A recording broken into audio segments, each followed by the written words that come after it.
You giving up on me already? Computer. Wake up, computer. Hi, everybody. The dream... Ah, there it goes. Okay, finally woke up. It did not want to wake up. Thank you, Lottie. And, thank you, Tin Lantern. Been here 2 seconds and you already say I look tired, Siberia? I am tired. Thank you, Katie. Is that Emma or is that a child?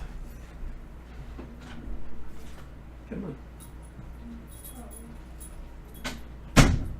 Excuse me, Emma. Yeah, we had a lightning storm. Thank you, Desta.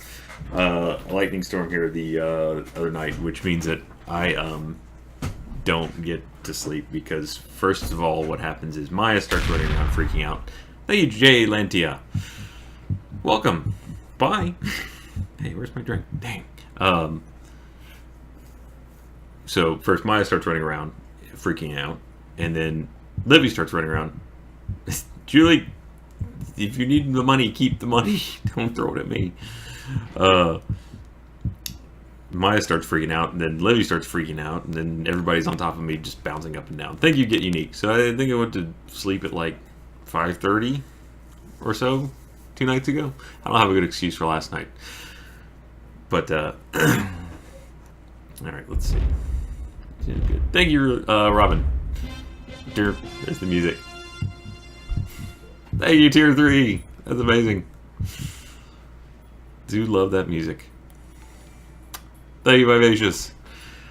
No, it wasn't. Actually, I should have got plenty of sleep last night. Maybe it was just because we were very busy today. We actually, for those of you, we got any 7 Days to Die fans out there? Because we filmed like 3 of them today. Thank you, Cheryl. Tier 2. Yay! We filmed like 3 7 Days to Die videos, and then thank you, Commander Shamoose. And then a Sky Factory, and we did a Rainbow Six Siege for the Ubisoft channel. So look for all that stuff. Thank you, Lottie. But yeah, so that was, I mean, and all those are like hour-long videos. So we shot pretty much all day. Thank you, King.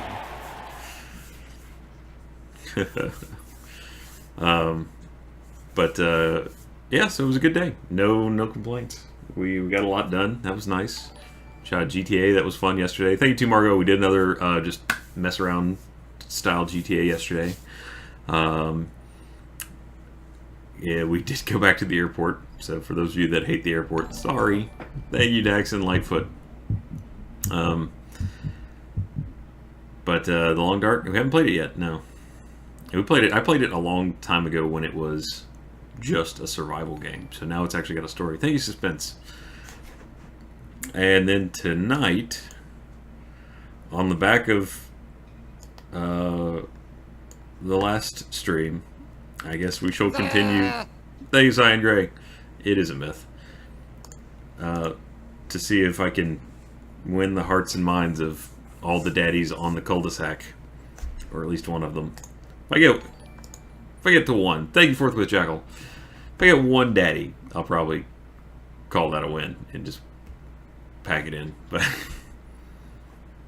all right, did I need to move that? Is it back to the top? Yes, it is. Thank you, Sorcerer. Oh, I'm glad that we can help a little bit there, Sorcerer.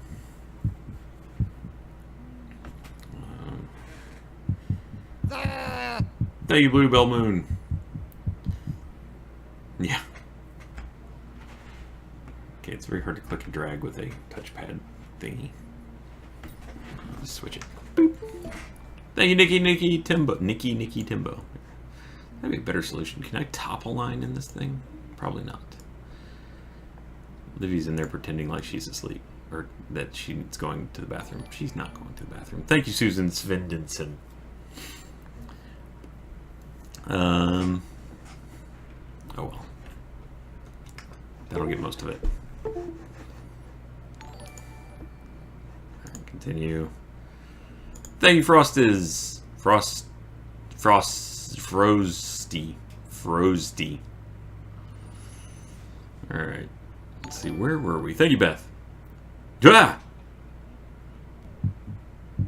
Why are we still talking to Robert? I swear our last... Thank you, Beth. Did I not save it like at the end?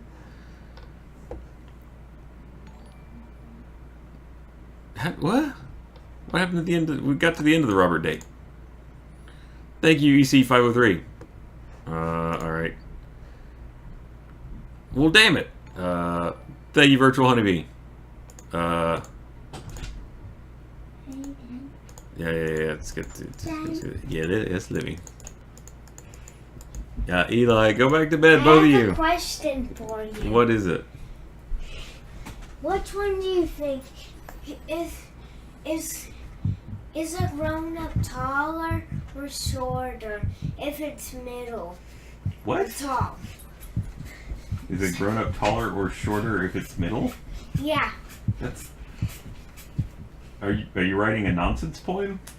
No, I'm talking if you're supposed to be big and you're medium, what size would you be? Medium or big or small? You've lost me. I cannot follow the chain of logic. Also, aren't you supposed to be in bed, both of you? Okay, so right now? I can tell you something. Do you want to be small or big or medium? I'm happy with being big. Compared to you, I'm big. I would say I'm medium, at least in shirt size. Jesus! Thanks, Beth. Goodness. For those who can't cheer, sorry, Daddy shouldn't have said that. I got distracted. Thank you, much love, less Lorna than 3 and mile Virtual away. Honeybee and Jay Lentia. I'll try. Thank you, Flaming K. Thank you, Jay Patton. Thanks, Beth. Oh my gosh. Please. No. Thank you, Cats Alive, and thank you, Longoria. Okay, I caught everybody. Thank you, the Lone White Wolf. They're something. It's funny because they're supposed to be in bed. What are you doing? Go to bed. Okay, come on. I have to tell you something. What? Is it medium or big or small? No, you're just repeating what Eli said. Come on. It's bedtime for both of you.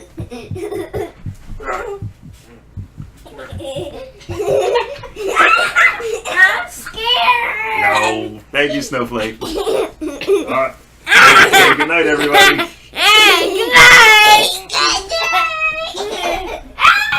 Scary. Oh, I got you.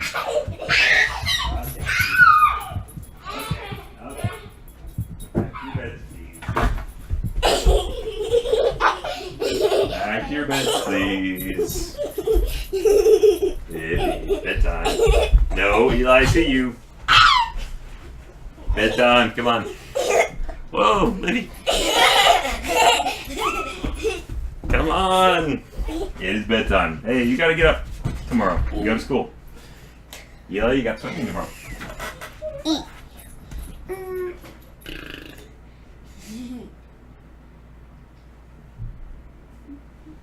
Eli. I said to them. Don't say come on.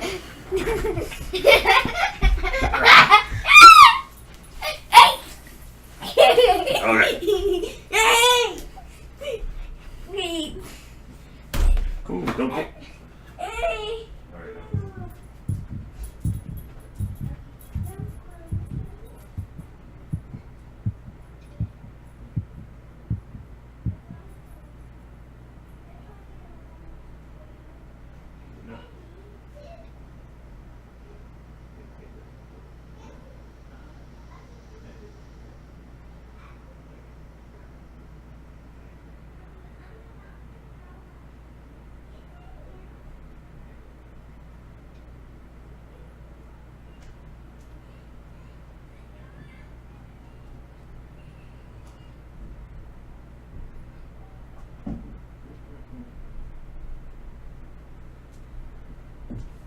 Alright, go on, Bubs.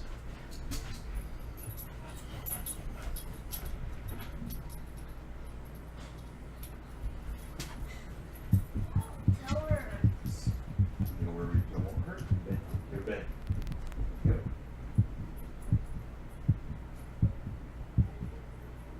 Come on, Otis. Come on, pups.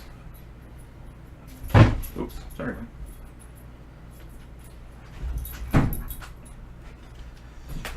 All right, well, sorry. Thank you, Snowflake and Swag of the Christie. Any good restaurants in Austin? Lots of them. Just kind of depends on what you're looking for. Thank you, Jay Lantia. Oh, thank you. Thank you, Joy Bones. Yeah, no, they really are good resistance training analogs. Thank you, Slithy Chick. I'm glad you enjoyed their misbehaviors. Thank you, Ederol. Thank you, Wendino. Thank you, Serene Oddities. Serene Oddities, there we go. Oh, see, I'm an A-Daddy. Tier 2! Thanks, Wendino! I like having these extra sound cues, because now I know when someone goes up a tier. Okay. Thank you, Zabeda. Adorable little rascals they are. Thank you, Swag of the Christie. I mean, Rudy's is good for barbecue. What other good? The North by Northwest is really good. Depends on what side of town you're on, too. Austin's huge. It's like very stretched. P. Terry's is a great local hamburger if you just want something quick. Thank you, Nesca Monster. Ask King. He loves the P. Terry's.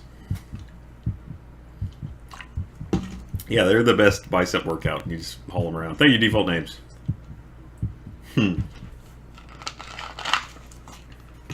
Yeah, it's I wish. About time that kid got to work.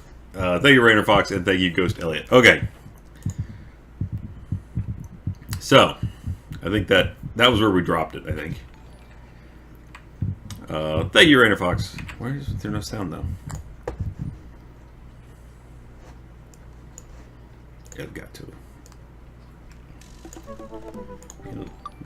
Hey, thank you, Ghost Elliot. Okay.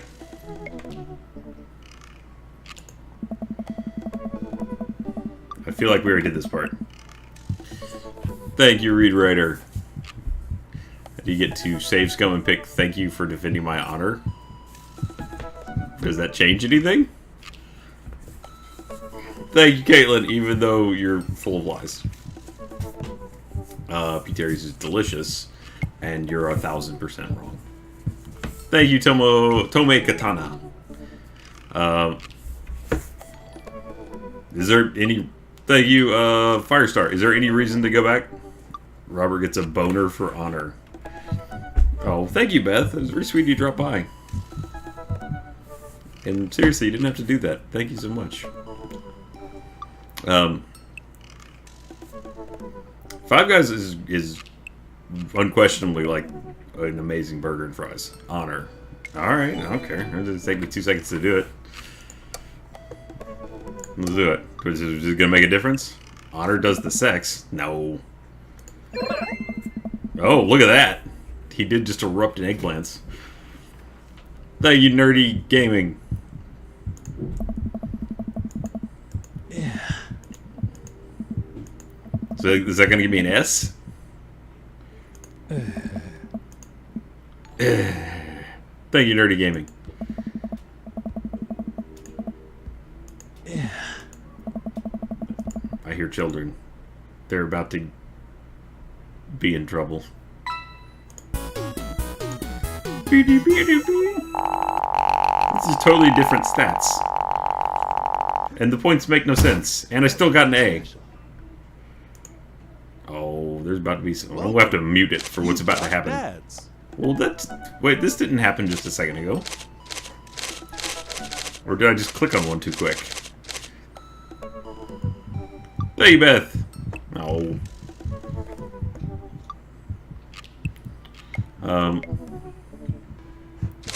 No, I'm not gonna get mad at them, but you do have to get serious with them, like... Now, really, you need to stay in there, or bad. Thank you, Obernet. See? There we go. Damien. Craig. I remember Craig's voice. Thank you, Minette. I have tried it once. I never saw a single person, including the person that destroyed me from behind. Which means that I could have been playing this game, I guess. Thank you, Pegleg. Good evening, Ryan. Hey, I forgot about Elena. Best of luck with this game. Damien. Alright, I remember Damien's voice. How do you do? No, that's not it. Damn it. What was it? It's very nasal. I remember that. I finally decided to join this information superhighway. Thank you, Greensplat. I'm getting it. I'm starting to remember. I have not.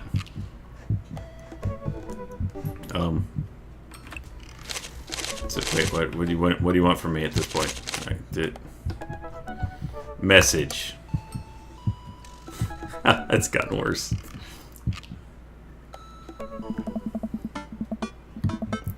Now I'm thinking it's in my head. Thank you, Marcus. In my head, it's starting to. His voice is starting to turn into the villain from Lethal Weapon 2, like diplomatic immunity. Thank you, Julie. Does that count? Does that count? Hey, Marcus. I hear children. They're in trouble. But this didn't just happen a second ago. What? I've never watched DBZ up through Frieza, so I've seen DBZ abridged. Thank you, Robin.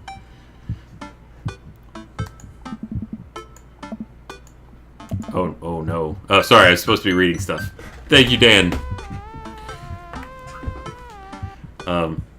Man, is this guy writing a novel? I leave the computer, make some coffee. And he's still typing. I sip my coffee and the computer finally dings. Jeez. Thank you, Olivia.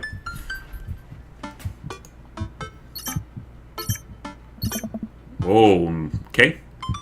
Ooh, whoa, there's more. Alright. Thank you, that wonder shot. Look, King, it's gotta have a distinct voice. I gotta make him sound like something.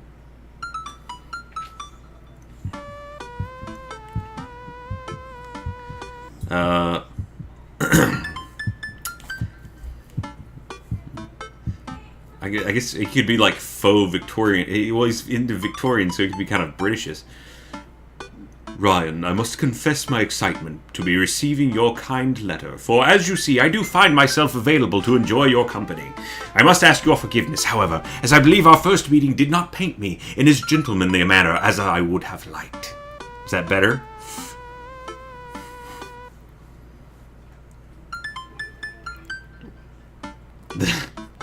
He's got to sound something. What do you want? Gotta have a direction. More Skeletor voice? I must confess my excitement to be receiving your kind letter. Oh, I couldn't do that all night. I will die.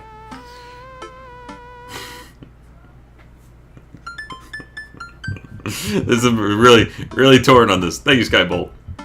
Bosom. Okay, hold on. I gotta go. Just there's children that need to be reprimanded. I'll be right back.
Okay.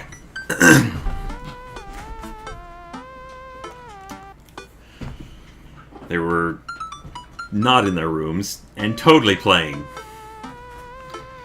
Alright. Whoa, there's more. Oh my god. Oh my god. I stare at the screen and reread the letter several more times. Did we decide on British? Okay. I would be highly flattered to enjoy your companionship at my residence for an afternoon tea and stroll around my garden. Should it please you. Till then, adieu. Yours humbled, D. Bloodmarch. Bloodmarch. Hey, Amanda. Can you help me with something? Ugh. Dad, for the last time, I'm not popping your back pimples. Gross. No. Can you interpret this for me? I turn the computer to Amanda and she squints at Damien's message. I don't understand NetSpeak. Like, is this how you kids communicate with each other now? Or? Oh, totally. This is the hot new thing. See, Dad, kids all got over saying lol and LMAO or laughing my ass off.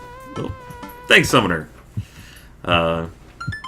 Xbox, or wait for the new one if you can afford it, or whatever, and decided that what they needed to do was bring it back to the 1800s.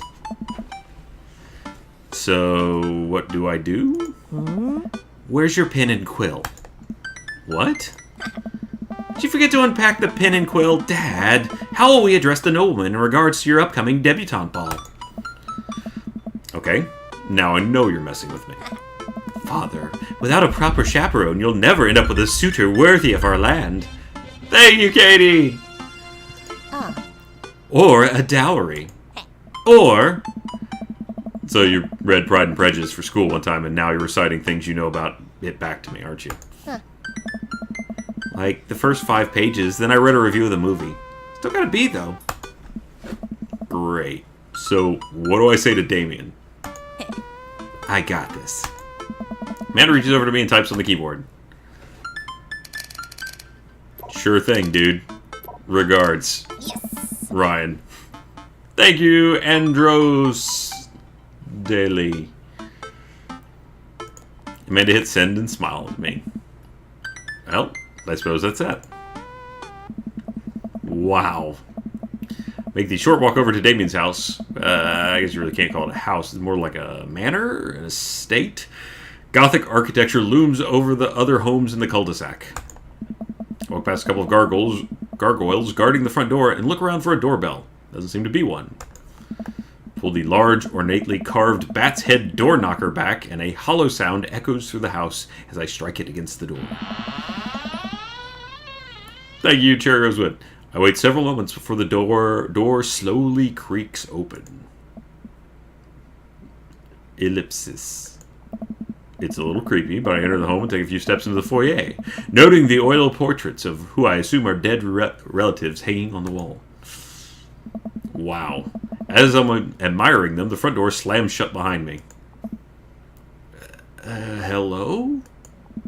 Silence. An oil lamp in the corner flickers dimly, casting ominous shadows against the wall. Why do I feel like all the people in the paintings are staring straight at me? There you noob. Why is it so cold in here? Where's Damien? Thank you, Doc Online.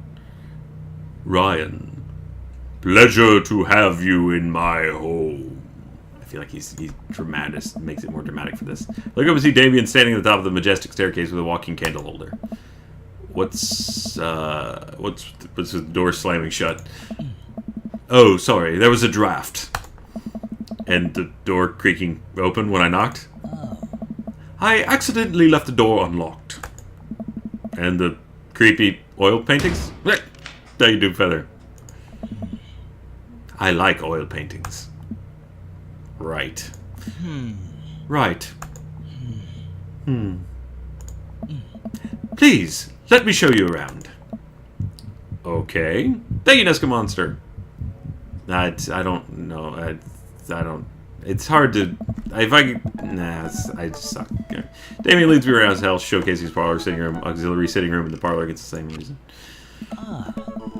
This is one of the older homes on the block. Yes, but nowhere near as old as the architecture might suggest. Also, he's probably not British. He just thinks he's pretending to be British, so if his accent's all over the place, that works thematically.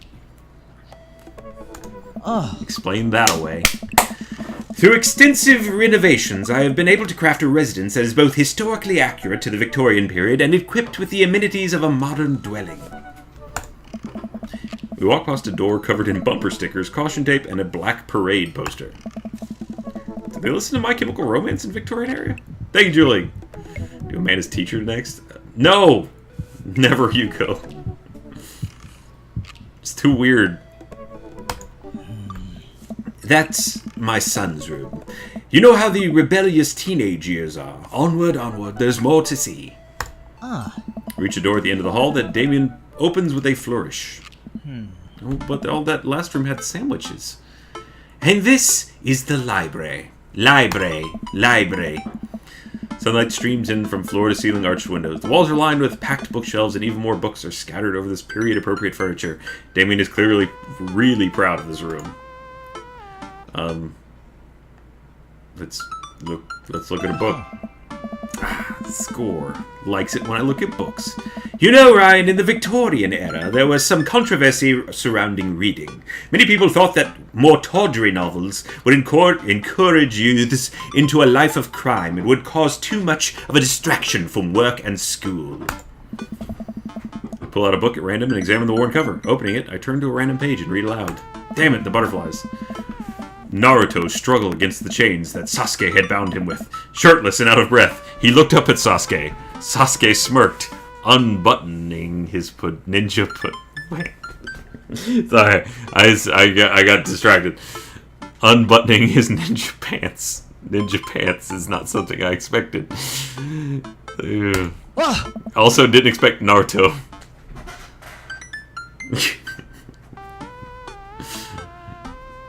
Okay, I think that's enough. Damien snaps the book shut and puts it back on the shelf. That's a rare book from my private collection. Let's look at the butterflies. More hearts. Walk up to a glass display of pinned bugs on the wall. It's pretty impressive. Nice bugs. I pinned them all myself. Maybe I should show you how sometime. I'm concerned I would stick the pin right through my finger. The Pinner's Gambit. Is that a thing? No. Let's look out the window. Boy, he just loves everything about this room. I walk to the window and greeted by a beautiful view of Damien's backyard. It showcases a beautiful view of the rest of the cul-de-sac. Hey, I can see Craig on his lawn. He's doing push-ups with his daughters on his back. Damn. He sees me and waves happily, doing push-ups with one hand now. That Damn. Did you know that Victorians spent at least 20 hours a week gazing longingly out of full-length mirrors? Oh, sorry, windows. It wouldn't make any sense to gaze out of a mirror. Unless it was a special mirror. Wait, really? No, but Victorians did appreciate telling a good joke. Please, will you join me for tea? I follow Damien into his sitting room, where finger foods have already been set out upon a beautiful tiered silver... I'm sorry, I did mention I was not brain alive today. So, more talking bad.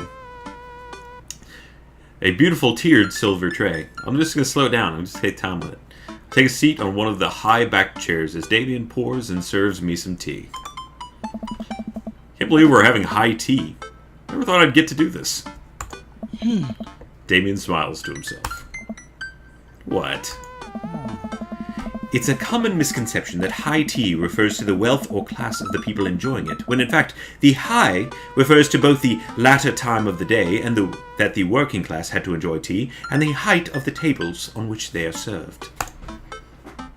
Ah, my dear friend, we're currently enjoying afternoon tea. Thank you, Captain Doe. Good night. Ah, thank you. That's informative. Damien takes a seat next to me and serves me a tiny sandwich. Phrasing?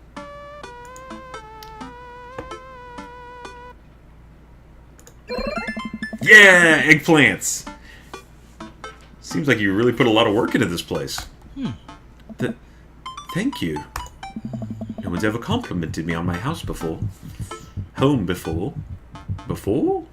Thank you, Freckles. Finger sandwiches, cake, put a ring on the zit. No kidding. No one's ever complimented me on my home before.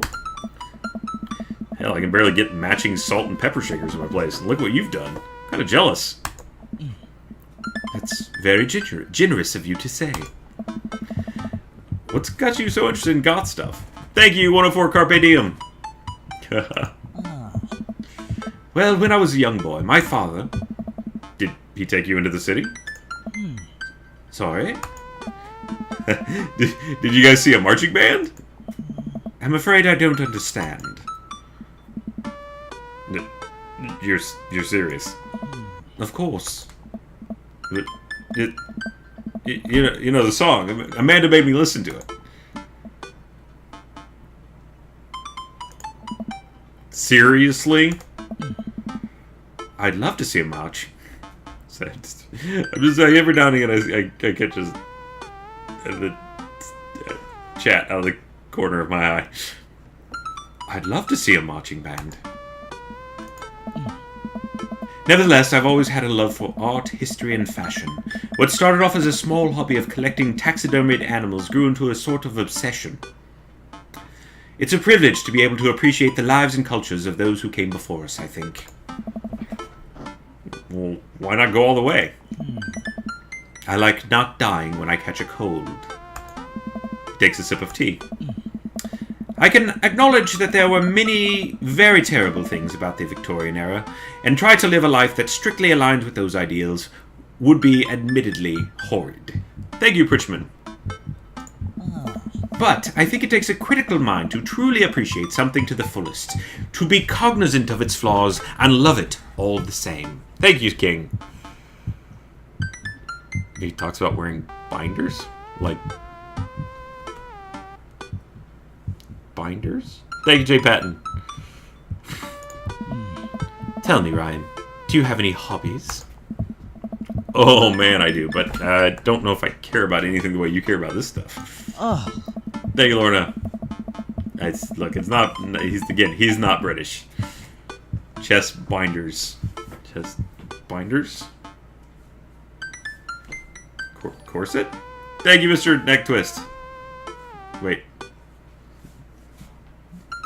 I don't get it. It did make me just feel up my chest for a minute there. Well, don't way to spoil it. I didn't know that he was trans.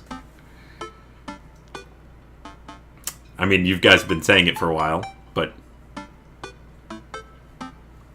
Well, I'd love to hear about your interests. Hearing someone talk about the things they're passionate about is intriguing and, quite honestly, rather attractive.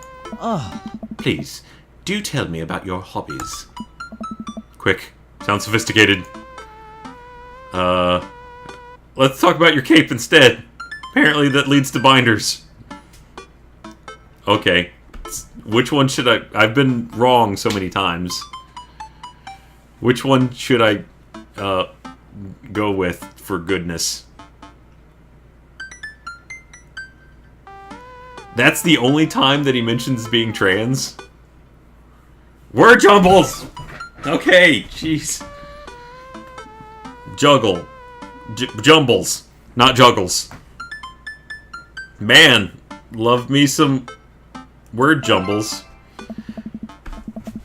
The written word fascinates me. We spend so much time using words, you know, and I think people would appreciate them more if they had to unjumble them. It's poetic, really. Oh, so you're a writer. In a sense. Unemployed is another sense. We finished our tea and finger sandwiches.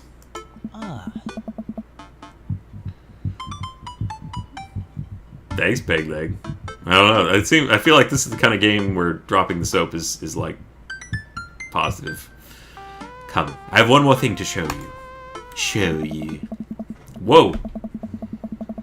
Damien takes me around the back of his home. Thank you, Dread Bunny. Where a variety of flowers flourish in beautifully landscaped rows. A small stone path weaves through it, and butterflies flit lazily through the air. My garden.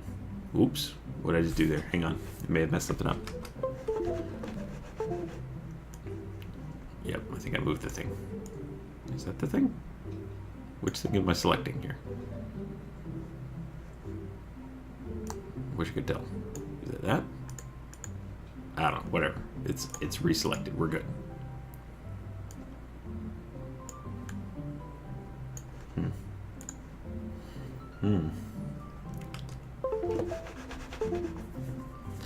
My garden.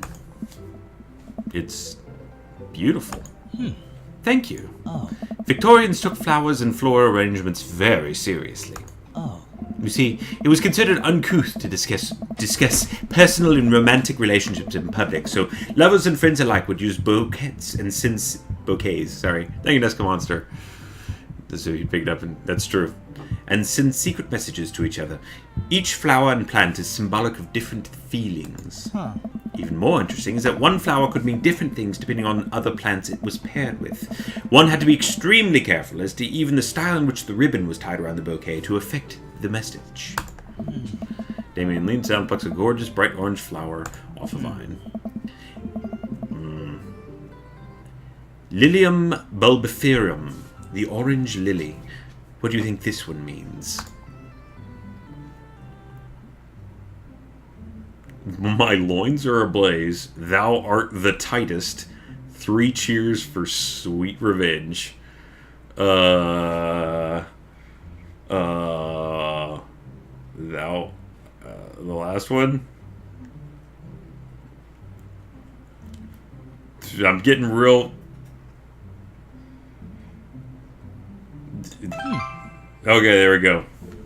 There's a lot of conflicting opinions there. The orange lily is actually symbolic of pure hatred. Well, dick move then. That's precisely why floral arrangement is so challenging. What's your favorite type of flower? Honeysuckle? Snapdragons. Sunflowers? There's a right answer to this, right? See? Again. Honeysuckle. Okay. They smell really good.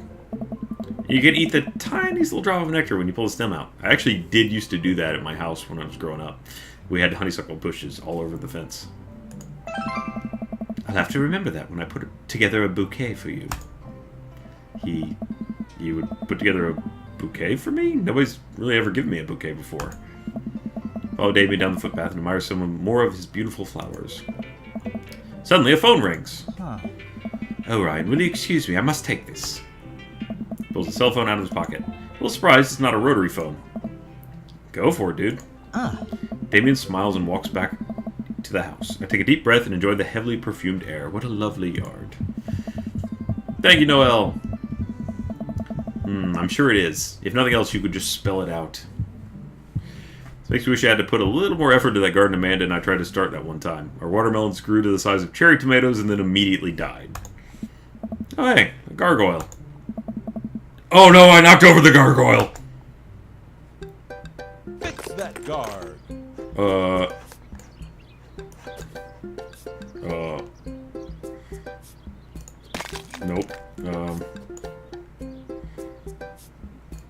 Nope.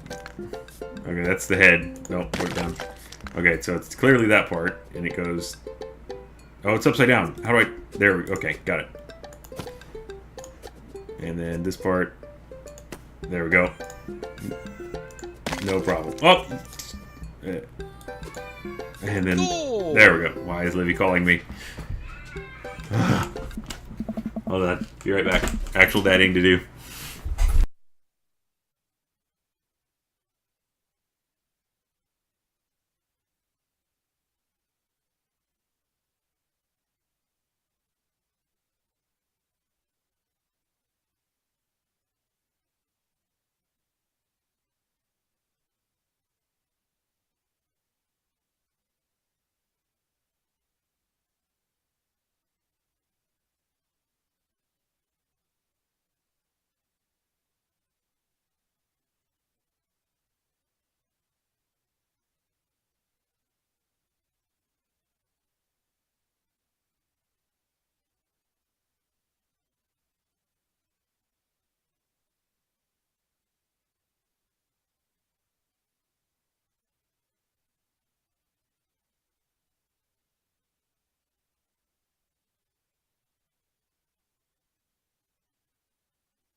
Ah, children.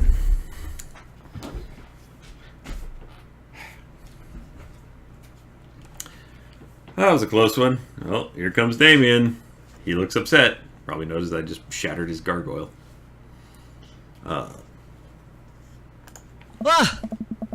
Ryan, my sincerest apologies to have kept you waiting. There's an urgent matter I must attend to, so I'm afraid I must take my leave. No problem, dude. Everything alright? Damien whirs the hem of his coat with his fingers and looks away. Everything is perfectly fine, but I... it's Lucian. Thank you, Pegleg. You put a jar of mayo in the chair. Put a cucumber and see if it turns into a pickle. What's wrong? He appears to have, well... His teacher needs me to come to the school, post-haste. Do you need help? Oh no, you don't have to. Let me come with you. Us dads need to stick together. You're right. This is one of Lucian's more elaborate stunts. I would greatly treasure having another parent by my side. Let's go. Oh. Damien and I walk up into the school and are immediately greeted by an anxious-looking Hugo. Damn it, I don't remember what Hugo sounded like. Hey, Damien, you're here in record time. I wouldn't miss it for the world, dear friend. Wow, whatever. Doesn't seem like it's Hugo and Damien's first time to the My Kids Are in Trouble rodeo. Thank you, Drake and Ski. Be right back.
What is it this time? Damien says.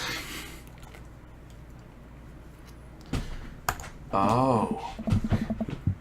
Thank you, House Dane. Thank you. This, Damien, you have to see to believe.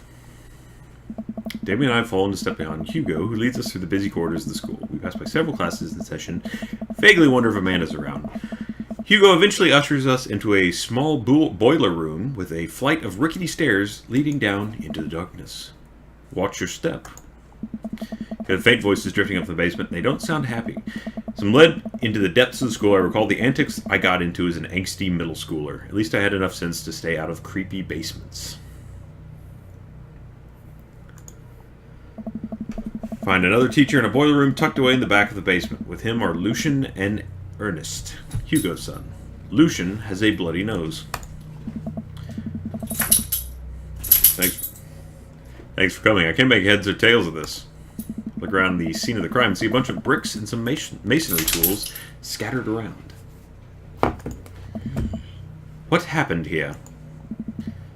Ernest punched me. Lucian tried to kill me. What? The room falls silent. I was not trying to kill you, dumbass. I was just trying to build a brick wall around you and see what would happen. Thank you, Sir Hitman. You promised me there was wine down here. You tricked me. Whoa, whoa, whoa. Wait a second. Lucian, did you try to cask of Amontillado, Ernest? Amontillado? Never actually tried to say that before. Neither confirming nor denying that. Turned to Damien and whispered to him. What's a cask of Amontillado? Seriously, me? Seriously, game me? Seriously, game me?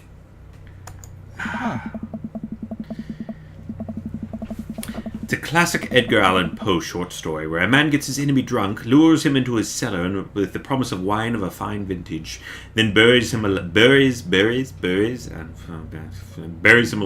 behind a brick wall. It's a lovely story. So, wait, Lucian, you tried to do that to him? I was curious to see how it would turn out. I wasn't actually going to leave him in there. What was the thought process here? That Ernest was just going to sit still while you slowly built a tomb around him? Well, it worked for like 20 minutes because he's an idiot. Then he realized that I had lied about the wine. And you were cackling maniacally. That sort of tipped me off. Ernest, 20 minutes? Dad. Sweet Manchego. Sweet Manchego. It took you 20 minutes? Son, we just did an entire 2 weeks unit on the cask of Amontillado, and it took you 20 minutes to realize Lucian was leading you into an elaborate ruse? Did you even read the story? I read the first 5 pages, then read a review of the movie. Whoa. It's only 5 pages long, and there is no movie. Ha, yeah, you're right. Paid Lucian to read it for me. I don't know. Actually, he didn't even pay me, so when you think about it, this was me teaching him a lesson. Damien and Hugo both have their heads in their hands. You guys are always telling me to engage in the literature, and I did. I don't see a problem here. Alright, I'm filing this under what the hell. Don't do whatever that was again. You two are both suspended for a week. Ernest and Lucian high five. The teacher starts to stomp up the stairs. Hugo, I'll cover your class. Take your son home. Mr. Bloodmarch, you too. Thank you for your mediation. We all head upstairs and out of the school to intense silence. Lucian, Damien, and I all pile into my car and begin the drive home. Lucian immediately puts his hood up and stares out the window angrily. Not going to therapy again. I know, son. It's entirely up to you whether or not you want to go. But I care about you, and I can see you're struggling. So if you decide that you would like to speak to a professional about your feelings, we can do that too. Maybe you can spend this next week looking for a summer job. I know how much you want your own car. Can't believe Damien's keeping his cool. I'm impressed. Fine. Thanks for not freaking out too hard. I love you, son. Lucian continues staring out the window. Love you too. We spend the rest of the drive in relative silence. The moment we pull in the driveway, Lucian hops out of the car, slams the door, and runs inside. Didn't expect to have that conversation in front of you. He and I have a lot of work. He and I have a lot we need to work out. That's alright. All things considered, Lucian's bricklaying was pretty good. So, there's your silver lining. He's got a, he gets a job in construction, shows up on Riverdale. Lots of ladies. There is that, yes.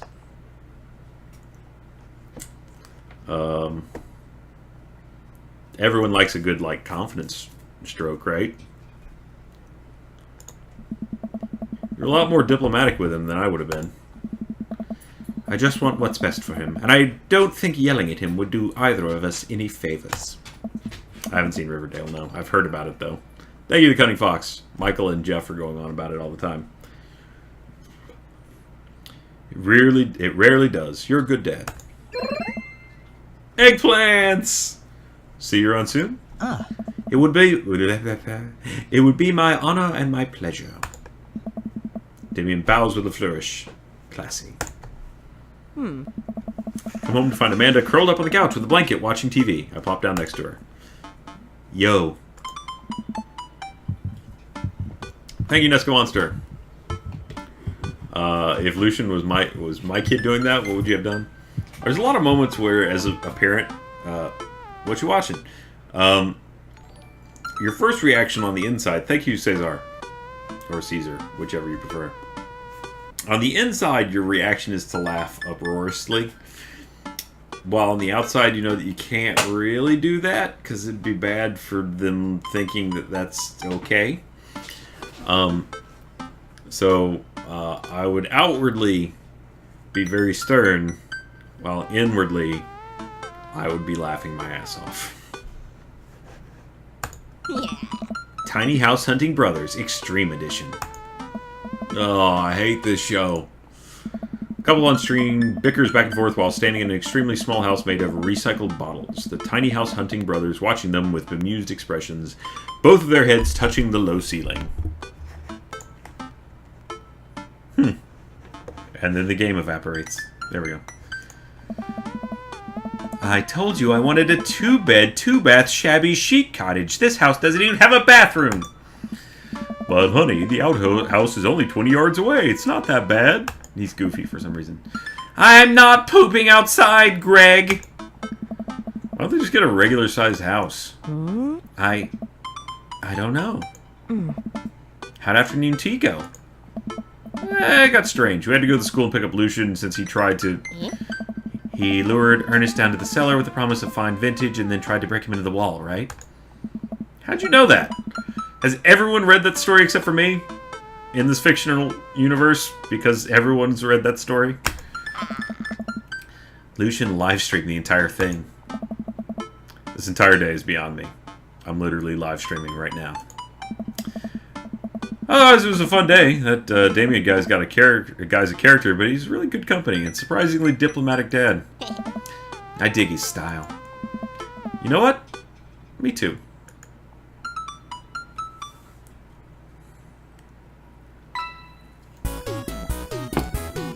Cargo short. Give me that S. Yeah. Dear friend, you've simply Thank taken you, Cream the Whisker. egg on this one. Taken the egg is it's a Victorian phrase. It technically means winning, so ultimately you've won. So that's what he sounds like, I guess. Welcome. You've got dads. Alright, so what, do you just keep, like, going back for more, or...?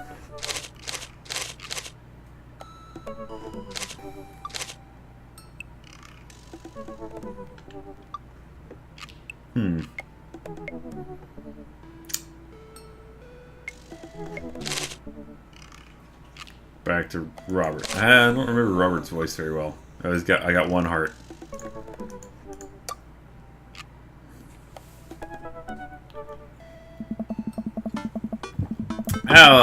Thank you, Lorna. No, I'm not starting a new dad. Those are 2 dads. We're gonna finish a relationship and move on from this game forever. I had a lot of fun with Robert last time we hung out, but I'm beginning to wonder if he's dodging me. I tried messaging him a few times, and Dad Book says he hasn't even read them. Haven't seen him come out of his house, actually. No, I'm not gonna do all the dads. Decided to send him one last message, figuring that this will produce the same result.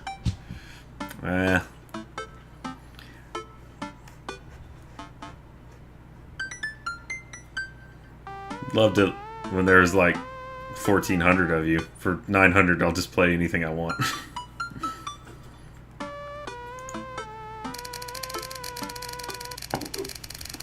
Grab it. Hey man, don't know where you've been, but we should grab a drink soon. Thank you, Caitlin.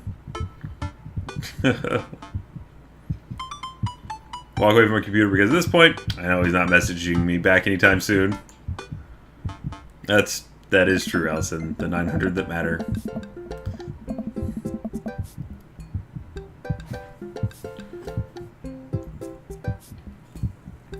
Hey, you got 2 streams of this game that I would not have played otherwise, more than likely. That's not bad. At linger in the kitchen. I'm all caught up on my work, but the house is relatively clean. Maybe I should do something nice for Amanda. Ah! I'll bake her favorite pie. What about this? My character in this game so far establishes that I think I can bake anything. Root to the pantry, pull out all the ingredients. This is an old family recipe that I used to make with my grandmother when I was a kid. I lost the actual recipe card a long time ago, but I think I'll be able to remember how to bake it. Start mixing the ingredients together and crust until I get a nice dough. Throw some cherries in the saucepan to make the filling. Normally I don't like to multitask in the kitchen, but this cherry pie is a piece of cake. Pie? It's a piece of cake. I'm making a pie. Oh man, I can never remember what temperature you're supposed to set the oven at. Pretty sure it's 375, but I could be wrong. Who am I kidding? Never wrong when it comes to this pie. We're definitely about to mess this up. My special twist on Grandma's recipe includes a secret ingredient that not even Amanda knows about. It really makes the cherries extra flavorful. God, why can't I remember what the secret ingredient is?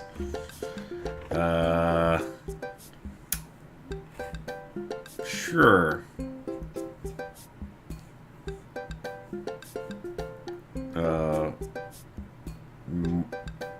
Almond. Yeah. Duh. Oops. I accidentally poured a little too much in. Way too much in. Sure, it's fine. You know, baking is an art, and some of the most beautiful art is made from mistakes. Finally get the pie in the oven. Ooh, how long am I supposed to leave it in there? 50 minutes? Yeah, just wing it. Amanda's going to be so excited. Kid loves a good pie. Probably never tasted one at this rate. Have a seat at the kitchen table and do word jumbles until Amanda comes home. Hear the door slam open.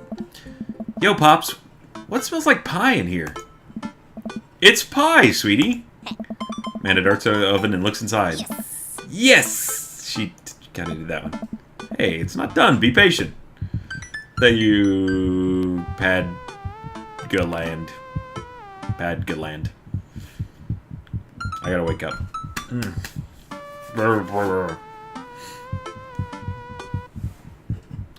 The sorcerer did shoot her up into flames. Thank you, Lorna. With baking, a lot of good things don't come from mistakes. What's your angle here? What? Pies are an objective-based confection. What are you trying to get out of me? I've been leading a double life.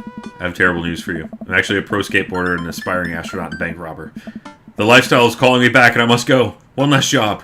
You know how it is. Pie was the only way I knew how to tell you. Yeah. I appreciated the years we spent together, but a trade-up is a trade-up. Remember me when you're kicking your feet up in Ibiza. Thank you, Tara that flaps. Yeah. Thanks for all the pie. Share a cordial handshake. Wait a few more minutes before taking the pie out of the oven. I set it on a rack to cool and guard it so Amanda doesn't dig in before it's ready. Thank you, Katie. I mean, that's... Okay, look. Pies can be sweet or savory. Granted, beef and tomato pie is also okay. But sweet pies are also very good.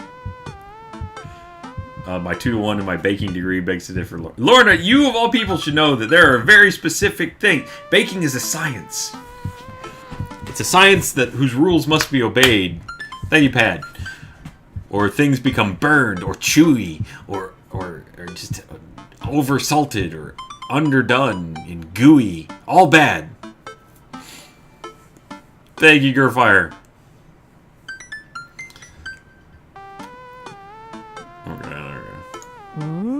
Huh, Amanda says.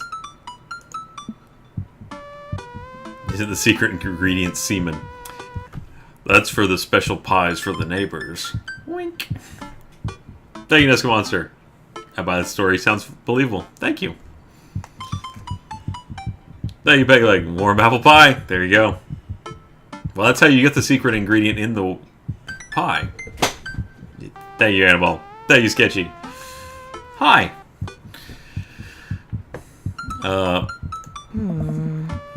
Does it look kind of weird to you?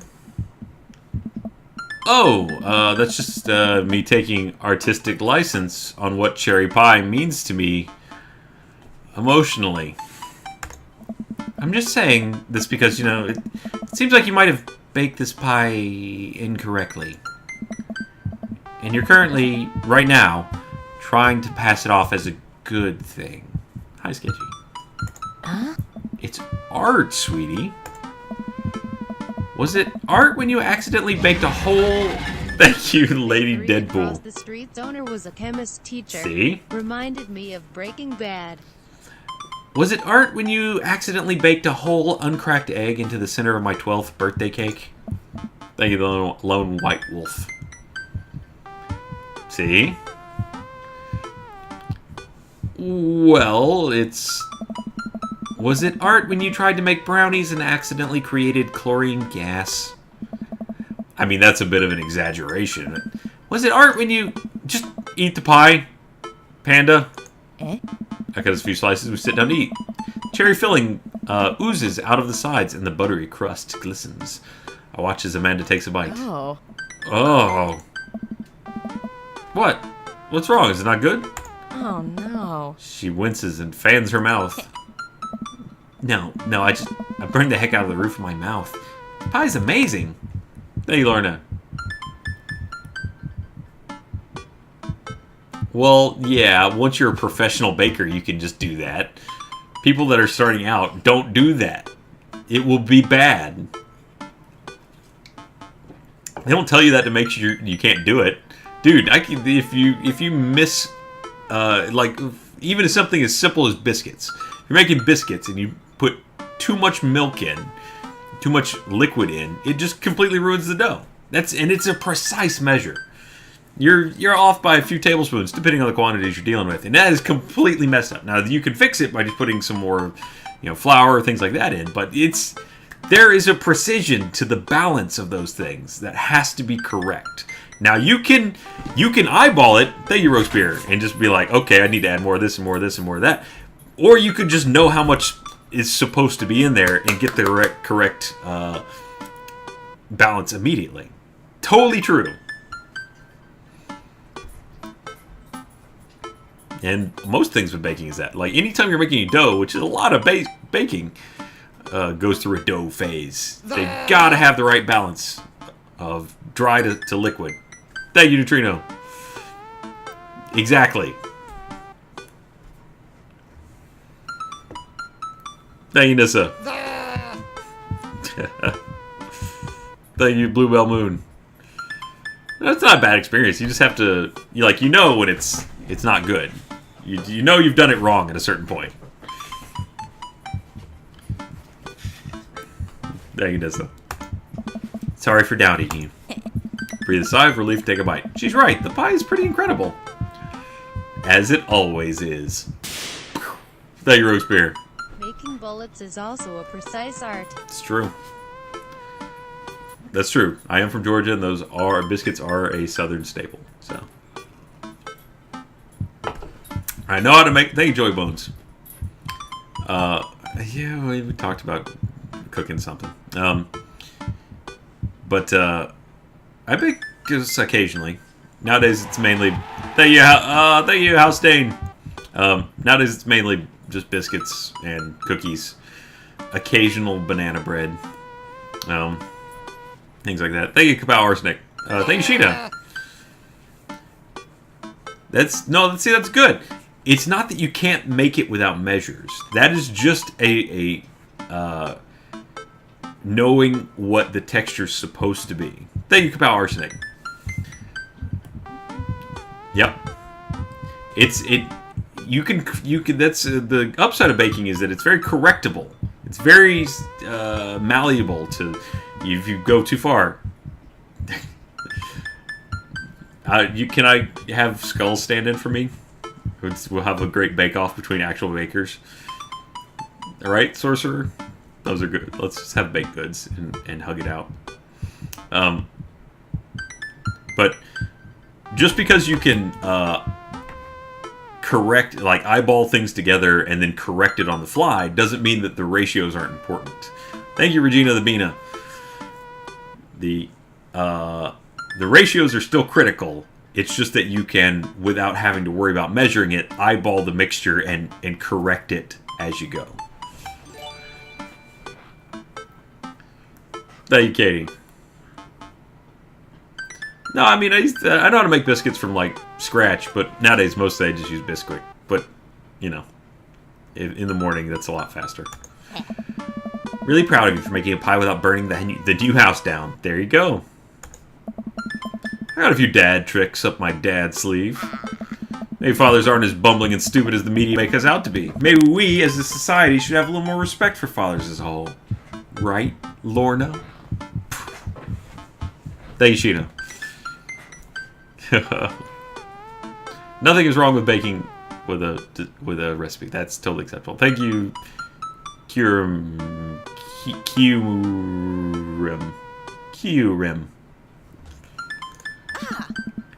Dad, your sleeve is on fire! Damn it.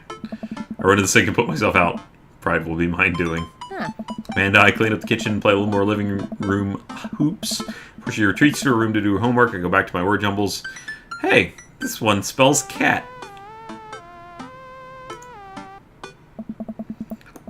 The rest of the evening trickles by. We eat dinner, help Amanda with one of her scholarship applications. We both start getting ready for bed. Decide to check Dad book one last time before I climb into bed. Still nothing from Robert.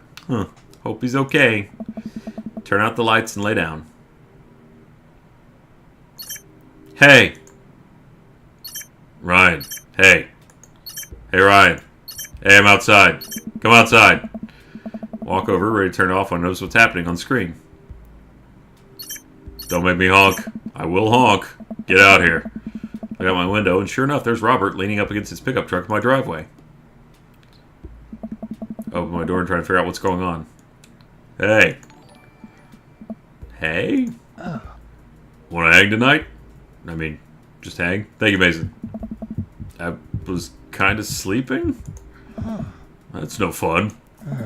Come hang out. I would argue that sleeping is very fun, but I don't have to be anywhere in the morning. Might as well live a little. Thank you, Nesca Monster. Also, I still don't know what this guy does. I think I'm unemployed. Thank you, Just Adder. Whoa, level 2. Sure. Cool. Plan on going out like that. I look down and realize that I am, in fact, not wearing pants. Oh. I mean, I don't mind. Right. 1 second. Run inside and throw my going out pants, shoes, and a jacket. Grab my keys and meet Robert back outside. Should we not leave a note for the daughter in case she's curious where... Whatever. Ready? Thank you, Paladin Pals. Ready? Mm-hmm. Hop in. Jump in the passenger seat of the old red pickup truck. I have to move a few empty cigarette packets and gas station receipts out of the way before I can sit. Robert silently starts the car and we drive out of the cul-de-sac. Hey. You like Tom Waits? Hoist that rag, baby? I don't know who Tom Waits is.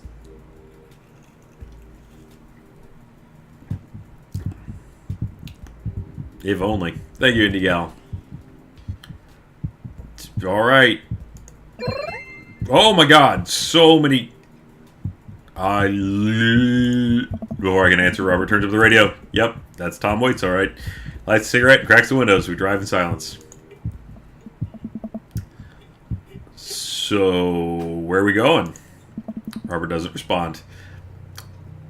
He's got an elephant with a heart and a pineapple sticker and a dinosaur on his dashboard.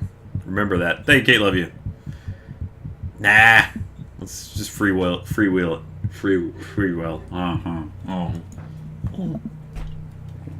Oh, I heard you. Still didn't answer my question. Look out the window, notice that Robert's taking us into the highway. Twiddle my thumbs. Thank you, Zesmoro. Whatever I got myself into, it looks like I'm in for the night. Sell in my seat and watch streetlights pass by. Glance over to Robert, who's driving intently. He looks tired, as he always does. Thank you, Nesca Monster. Thank you, Ness. Oh, yeah. I like to live dangerously. I, too, like to live dangerously. But there's something a bit more there, and I just can't place. Seems like a man who might value silence. I feel like he's the strong silent, maybe? Yeah. Yeah! I remember what Robert said about hating small talk and decided to keep my mouth shut. Oh? He notices me staring. Oh. Stop looking so nervous. I'm not nervous. I'm a little nervous. Hey, Just hang on, we're almost there. Almost where? I have no idea where we are. I think we moved at a slight incline, but I'm not so sure. We eventually come to a stop. Robert gets out of the car and I sit for a second, unsure if he wants me to get out too. What are you waiting for? Thank you, Edgar Acalypse. I hastily exit the car. Robert sits on the bed of his truck and pats the space next to him. I sit down and take in the view. We're on a hill overlooking the city skyline against the bay. The cool night air rustles some trees near us as a light blink in the distance. Lights blink in the distance. Out of the side, I can see an entrance to a dense forest. Man, it's all so gorgeous.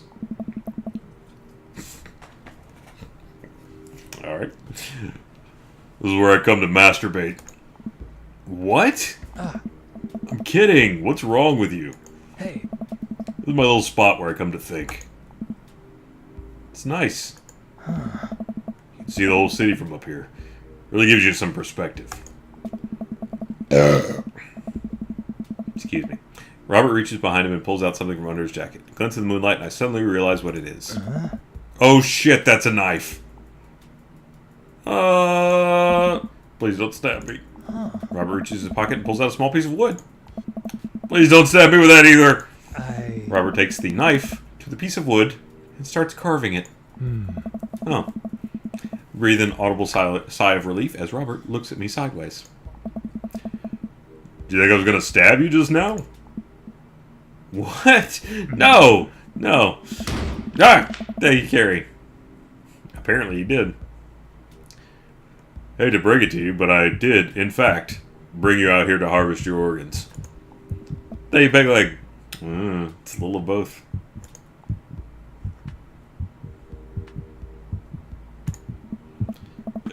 Yeah, well, you think you caught me in your trap, but I knew. For years I've been putting the most vile junk food in my body in preparation for this day. Come at me, friend, and reap what you will. oh, 2 steps ahead of you at all times. That's how I operate. Huh. Nothing gets past you, huh? Robert reaches into a pocket and pulls out a folding knife that he opens and hands to me. Gonna warn you, the last guy I had a knife fight with lost 3 fingers because he didn't know how the 8 basic rules of knife fighting. You're familiar, correct? I honestly can't tell when you're kidding. I'm so many levels of irony deep that I've forgotten what humor is. Ha! You ever whittled before? Considering I'm not a grandpa, no. Thank you, Bambi. Thanks. Wait, but what do I get shanked by his more fun knife? What do you mean by that? I just thought you would have a block of wood shipped to you along with your first social security check. Ryan, I'll have you know that whittling is a time-honored tradition enjoyed by both young and old alike. That you're dismissing it before you've even tried it speaks volumes about your character. However, because I've gotten to know you for some time and have come to think of us as friends, I'm willing to attribute it to your ignorance instead of malice. Thank you, Flame Spirits. What I'm trying to say is, go get that stick. Nah, that's phrasing. Robert motions a good-looking stick on the ground. Perfect for potential whittling. I pick it up. Most important thing to remember while whittling is to cut with the grain, not against it. If you cut against the grain, the wood is gonna splinter. Isn't the most important thing safety? hey, No. Getting hurt comes with the territory. Look at my damn hands. I look at his damn hands. They're calloused and covered in little white scars. They're very nice hands. Can't make a stick omelet without breaking a few hand eggs. Is what he said. Knife that wood. Yeah! Thank you, Deska.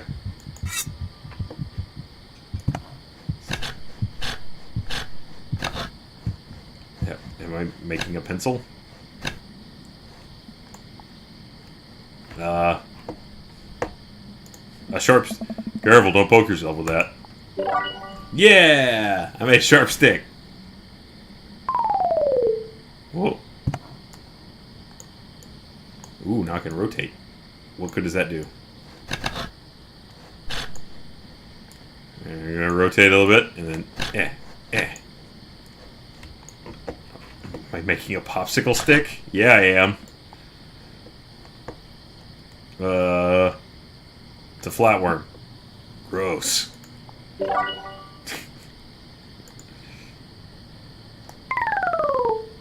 I am the best whittler ever. I'm natural. Ha ha ha ha! What's the story here? Something to make me look tougher. It's working. Think you take me in a fight? Probably. Thanks, Age. No! No popsicles. Yeah. Wait, let's take a minute to appreciate the wood. More of a chode. Alright, onward. What's this? Night, Dusty. Ouija board planchette. All you need to do is carve up a board and we're set. Also, maybe carve a ghost.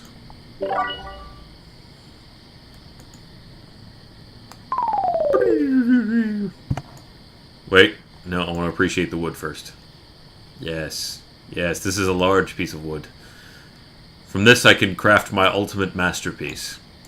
Ha! Oh. Nice form. What's it supposed to be?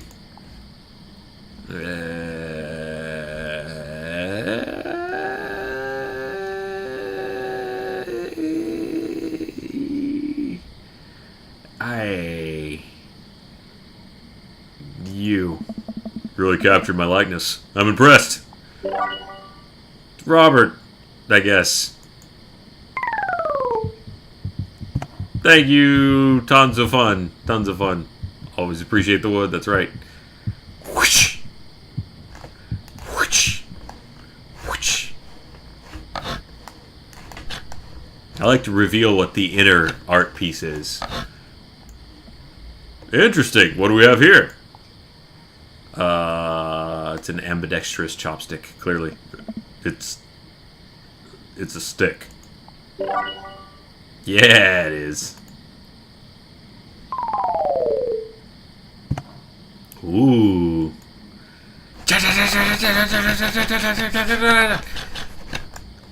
Oh, wow. Keep this up, you'll be whittling pro in no time. It's a new friend. He's beautiful. I'm happy for you. Thank you, Breezefire. Take that, origami. I can just make friends out of sticks.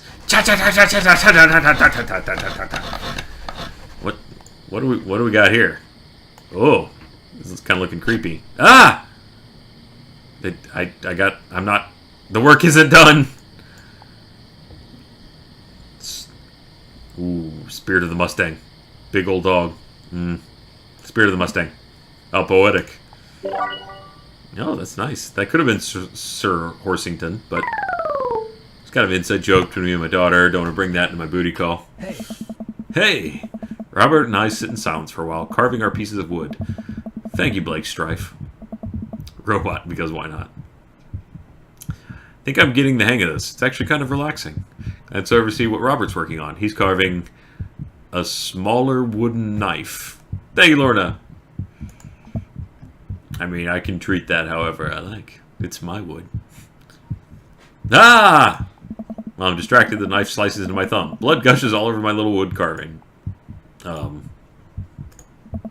Robert is lost in carving and doesn't notice me bleeding everywhere. Thank you, Flame Spirits. Yeah, carve it real good. You know just how to handle that hardwood.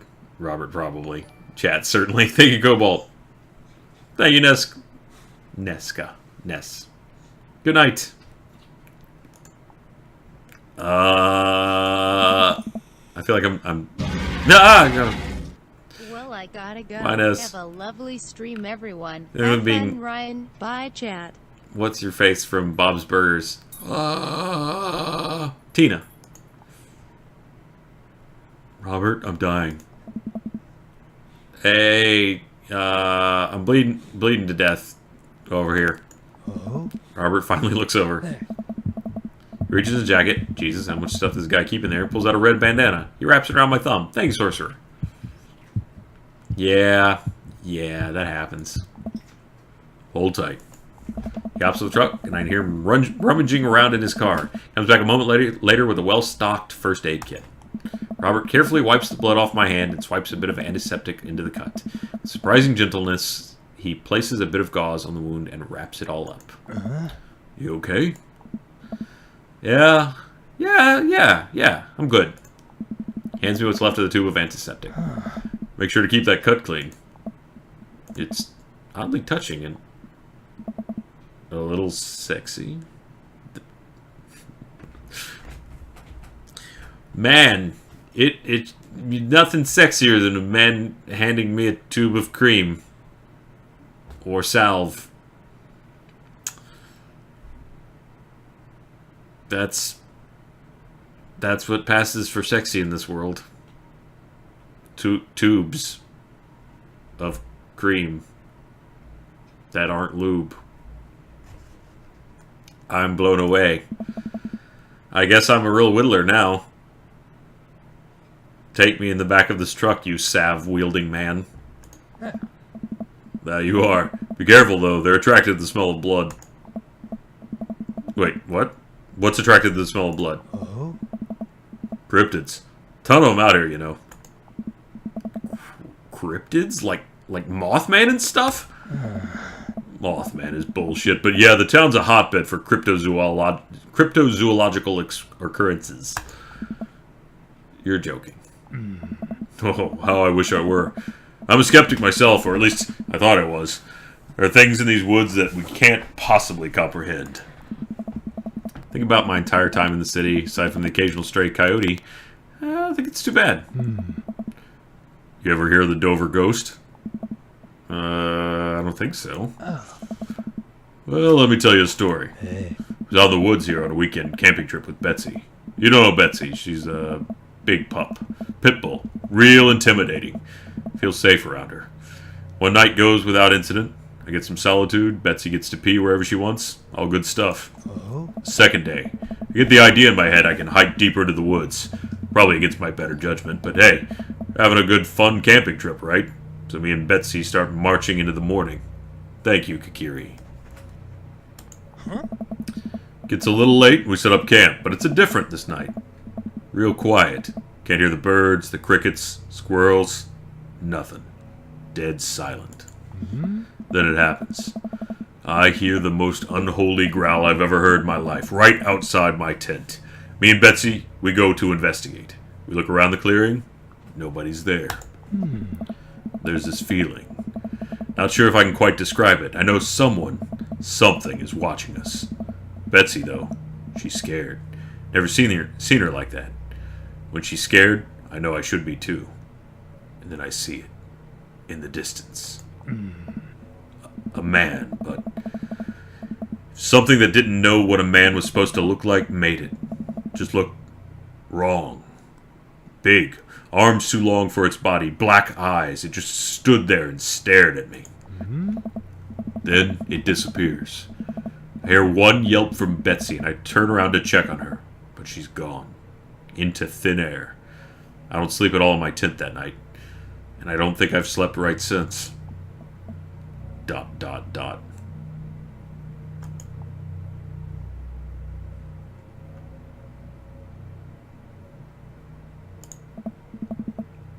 Alright, you're full of shit. Think I'm lying? The eggplants gave you away. Robert pulls out his wallet and shows me a picture of a beautiful pit bull. Tell that to Betsy. Oh? They say if you listen closely on quiet nights just like tonight, you can hear the howl of the Dover Ghost.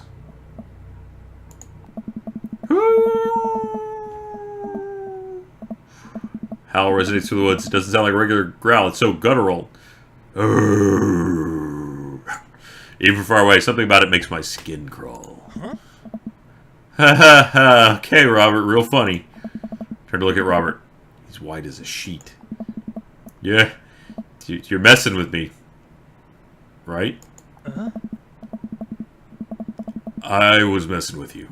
Up until literally just now. I totally made the camping story up. Trying my eyes to scan the forest line. Trying to see the howl, where the howl originated from. Off in the distance, I see something. Too far away. I barely make out a shape. It looks human. But it's dragging something. Do you see that? Oh. We should, go. Huh? Robert and I slowly back away and get in the truck. He turns off the headlights and we make a slow crawl away, back to the road. Too scared to look back. What was that? Whoa, whoa. Dover ghost, I guess. Chuckle nervously. This time he doesn't seem like he's messing with me. Maybe someone just illegally dumping garbage on a wildlife preserve. Yeah, that's the story we'll tell ourselves. Really? Sit in silence for a little while longer. The fear of whatever that was slowly subsiding as we get closer to the city. Oh. Thanks for coming out. This was fun. I don't know. Sorry I haven't been in touch. I've just been away lately. I've just been in a way lately. I had to get out of my house. Oh? Had to be around somebody. You doing okay, man? Oh. Robert thinks for a second and lights another cigarette. Hey. Doing a lot of thinking. Takes a long drag. Thank you, Panda Star. Welcome back. As I get older, I feel more and more that I'm just drowning in this sea of regret. I'm so busy chasing after these things that I thought would make me happy that I didn't think about anyone else. All I cared about was myself. I didn't even think. Hey. Robert stops. I wait for him to finish his thought, but he just stares at the road. Maybe I'm just built like this. Oh. Maybe I do it to myself. Maybe it's my own choice that I'm as unhappy as I am. Try to think of something to say. There are all the times in my life when I've been sad, and there's a great many of them, but there's always been a light at the end of the tunnel. Something I held on to that kept me going. There's something so resigned about the way Robert's talking.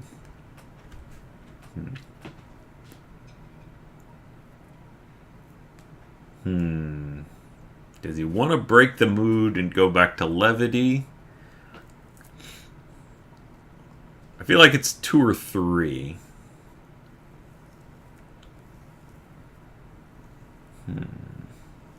Where's the maximum eggplant?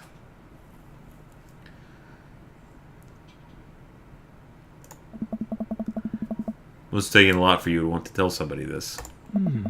You're a mysterious guy, Robert. You don't have to be. Do you ever wish you were a better father? Think about it for a second. Yeah, all the time. You read all the parenting books you want, but nothing will ever prepare you for raising a child. So much stuff I regret or wish I could have done better, but I don't have the answers. I don't know if anyone does. Oh. It's funny, I look at you and your relationship with your daughter, and it seems perfect. Oh, it isn't. You're sure there for her. Stare out the window at the blur of passing trees. I just hope I'm a better fodder. I just hope I'm a better father to my kid than my dad was to me. Oh? What'd your dad do? It's more about what he didn't do. He was quiet, stoic. I don't think he ever once told me that he loved me. Cared more about his work than he ever did about me or my mom. Do you hate him? Thank you, Ice Cool Maury. Nah, I used to, but after I became a parent, I just kind of feel bad for him. He missed out on my whole childhood. When I think about all the happiest moments in my life, they're all with Amanda and Alex, and he just wasn't there. ...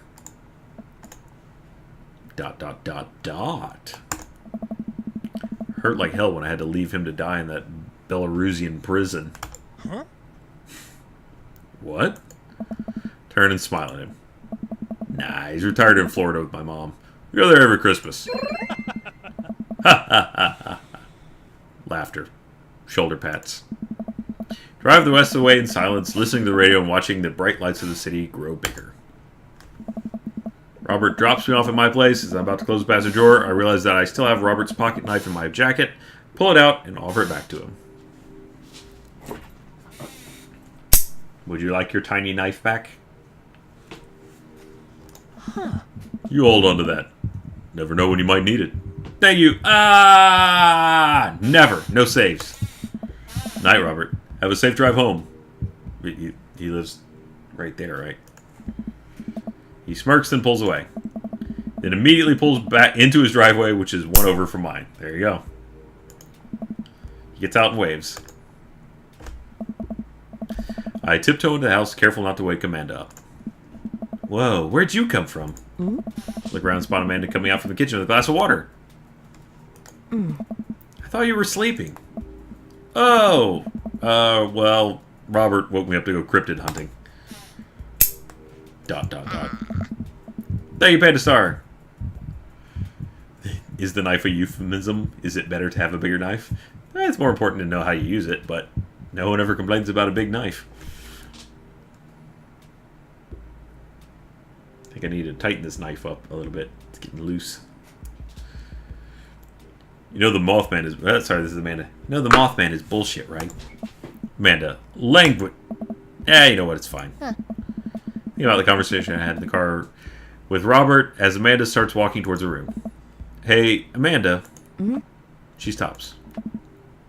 I love you. It's weird when you say it outright and sincerely like that, but I love you too. Night.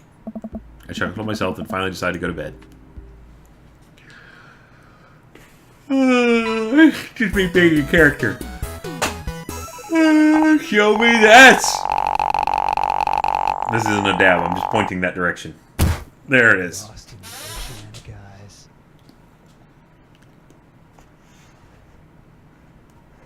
I maxed out the silence. Nice.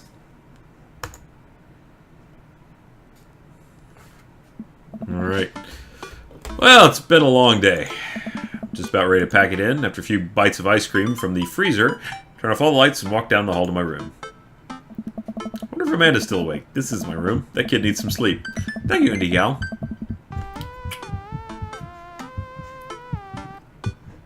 You know. Thank you, tons of fun. That's not a knife. Bad Australian accent. I think I delivered. As I pass the room, I can hear a faint sound, but I can't quite make out what it is. I get a little closer. Is she crying? Knock gently on the door. Hey, Amanda? Crying immediately stops. Not right now. Her voice sounds strained. She sniffles. Need to make sure she's okay. I open the door. In the dark, I can see Amanda's outline in the middle of her bed, knees hugging up against her body. Is everything okay? I don't want to talk about it. No, we're getting into this. Did something happen? No, nothing happened. Go away. Amanda. Get out! Okay, okay. Quickly leave her room and shut the door behind me. Once the door closes, I can hear her crying again. Well, what has her upset? She seemed fine earlier. Fine? Brr. Usually so open with me. Did I do something wrong? Is she mad at me? I guess if she wasn't before, she definitely is now. Can't even remember the last time she snapped at me like that. Have a hard time falling asleep, but when I finally do, still thinking about Amanda. After a long night of very little sleep, I roll out of bed and make myself a pot of coffee. Amanda should be up for school soon, but maybe she'll be willing to talk about whatever is bothering her. About 10 minutes before she's supposed to leave, Amanda comes out of her room and makes a beeline for the freezer. Morning, Amanda. Morning. She drops a frozen waffle in the toaster and slams the freezer door. She won't look at me. Yikes. So, anything big going on at school today? No. Okay. Do you need a ride to school? No. Want some coffee? Man pulls the toaster lever up and takes her still freezer-burned waffle out before it's finished cooking. I have to go. Picks up her bag and storms out. Oh. Okay. Haven't seen her act like this in a long time. Usually short-lived. Thank you, Katie. Why do I have that knife? This is in my pocket from work. Usually short-lived, but it always hurts. Hopefully this blows over and things can get back to normal soon. Sit back at the kitchen table, look at a picture of Amanda and I hanging on a wall. In it, I'm teaching her to ride a bike. Her face is a mixture of excitement and pure, unadulterated fear. I remember how determined she was. Every time she would fall off and scrape her knees, she would get up and try it again. Finally, I had to stop her because she was bleeding everywhere. Then she started to cry because she didn't think she needed bandages and wanted to keep trying. So I put the bike away. She just stood in the middle of the street and screamed. I took her for ice cream, and it was like nothing even happened. After giving it a bit of thought, I decided that if I force her to talk about it, I'm only going to make things worse. But I have an idea. I start rummaging around for ingredients. We're making another pie. Here Amanda walked in the door. Ooh, caught it. Instead of heading for the kitchen like she usually does, she makes a beeline for her room. She's clearly trying to avoid me. Hey, Pumpkin? What? Can you come here for a sec? There's a moment of silence. Yeah. I want to say sorry about last night. Just worried about you, kiddo. I get scared when I know something's wrong. I get even more scared when I feel like I can't do anything about it. Dad, So just, whatever it is, and you don't have to tell me if you don't want to, but whatever it is, just know that you have a dad in your corner who wants you to be happy. Oh. Honey, you know I'm bad with words, so I was hoping I'd speak a language we both understand. Pull a cake out of the refrigerator and place it on the table. Hopefully, the frosting is set by now. Ta-da! Dad. Took me a really long time because I ran out of red frosting somewhere around sad and had to start over, and sorry you're sad, but I support you 100%. This is beautiful. It's strawberry. Amanda gives me a big ol' hug. I grab some plates and forks and serve us up some delicious cake. So yesterday I made pie. Today I made cake. So it's really stupid. What is it? What is? Thank you, Rogue's beer. Does this make you excited for your kids to be teenagers, Ryan? 1,000 times no. This whole thing, I know I've been really weird lately, but it's just, I don't even know how to explain it. I feel like I might just have to make you a chart. I'm listening. Do you want me to take notes? I guess I should start from the top. So, you know how Emma R. is going to that fancy art school in California, right? Emma R. Sorry. Beyond? Dad, that was me. What? I thought you were Emma P. Dad, are you okay? I'm getting legit worried. Doing a lot of gluing and varnishing in unventilated spaces. Carry on. Oh. Anyways, ever since she got the acceptance letter, I've been feeling like she's drifting away, you know? She's been spending a lot more time with Grace and Emma P. I just thought it was all in my head for a while, but then I found out from Rosie M. that both of the Emmas, Grace and Noah, all went to a party at Mackenzie F's on the same night. They all told me they were busy studying for a Calc AB final. Yikes. So, another important piece of information is... God, this is embarrassing. I have a crush on Noah, and that's the thing. What? Whoa, I had no idea. I definitely didn't know that. Okay. You're a bad liar. So are you. Learn from the worst. Anyway, so the only person I told about the crush was Emma R. She promised not to tell anybody. I didn't confront them about the party thing because I didn't want to start drama, so I just kept quiet and kept going about my business. Amanda sighs. Then, one day, I invite everybody out to get nachos at the mall, and after not texting me back for like 2 hours, even though none of them ever put their phones down for more than 60 seconds, they all say they're busy, like simultaneously. So I tell them, never mind. I'll just eat nachos at home, right? But we were out of chips, and I really wanted nachos. Totally understandable. So I go to the mall anyway. I get to the food court, and who do I see there but Grace, Emma P, Emma R, and Noah, all hanging out together and eating nachos. Without me. What? It gets better. I'm standing by the escalators watching them, and I realize that Noah has an arm around Emma R, which is kind of weird, right? But then they kiss! No. Yes, I know. So I storm over there, and I'm like, hey! And Grace drops a nacho on her shirt, because of course she does. And Emma R. just, like, glares at me. Grace... nothing's coming up. I don't know who that is. Grace is the...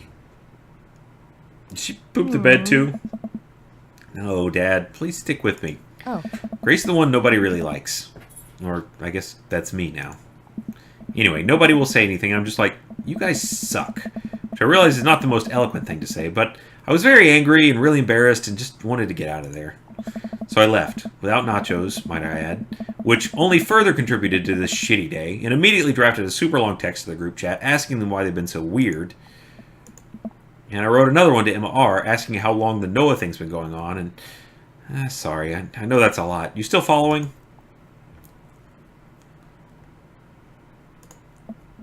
Oh, okay, get a load of this. Emma R. says, you know what? Let me just read it to you. Amanda pulls out her phone, reads word for word an arduously long string of text messages. Can you believe that? I can, but choose not to believe that? I cannot care so much about Amanda's social life and mental well-being, but man, I do not understand what she's talking about. This is all beyond me, but I'm trying my hardest to be supportive. Oh, no. They were dating in secret for like months. So I told her that she's being a really terrible friend, and she's like, well, if you think I'm so terrible, then just stop being my friend. And I was like, okay. And then she left me on red, and then... Wait. Left me on red? What's that? Oh, like, she saw my message and then didn't reply. And I know because there are read receipts. I don't know what read receipts are, but I'm just going to nod and pretend like I understand. Gotcha. So while all this is happening, I talk to Emma P. about how mad I am because she's at least being kind of reasonable, and I'm venting to her about how pissed I am at everybody and stuff. Then out of nowhere, Noah texts me and is like, how can you say that about me? And I'm like, say what about you? And he tells me that Emma P. sent screenshots of everything I told her to the group chat that I got kicked out of. Alright, you lost me at screenshots, but it definitely sounds bad. There's so much more, but honestly, it's all just really stupid teenager stuff. Bottom line is that everybody dropped me, half my grade hates me, and now I have no friends. Amanda, I'm so sorry. I almost expected it from everybody else, but Emma R. has been there since Mom died. I can't believe she would just stab me in the back like that. Kind of like Taylor Swift did to the other one.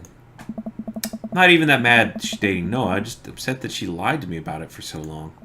Amanda stabs at the remnants of her cake. Okay, I take it back. I'm kind of mad she's dating Noah. Like, what did I do wrong? Why did everyone just suddenly decide I'm not cool anymore? Yeah, I don't remember. The only reason I even know about it is because of Millie saying that Katy Perry scratched Taylor Swift's back with a knife. Why wasn't I enough? I don't understand. And as mad as I am at everybody, like... Oh, sorry, this is Amanda. As mad as I am at everybody, like, I miss them, Dad. Amanda looks so dejected, I almost can't take it. What could I possibly say to help? Anyways, that's it. That's the whole sordid tale. Thanks for listening. Tune in next week for more hot gossip. Wow. I know, it's pretty dumb. It's not dumb. I know there's an answer to this. No, it's a stupid thing to be upset over. Amanda, your feelings are... Thank you, Paid a Star. Right. There's flashback to all of us in high school, more or less. Amanda, your feelings are real. Don't ever be mad at yourself for having feelings. I guess. Unless you've secretly been a robot who's been approximating human feelings this whole time.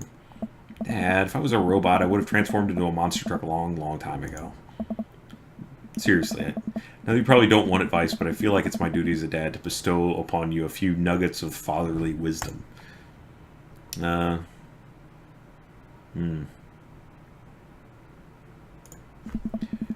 you get older, you start realizing the sort of people you want to associate yourself with. Do you really want to surround yourself with people who would do something like that to their friend? It takes a lot of work to find and maintain meaningful friendships. It took me a long time to figure out that myself. I wish I'd learned it sooner.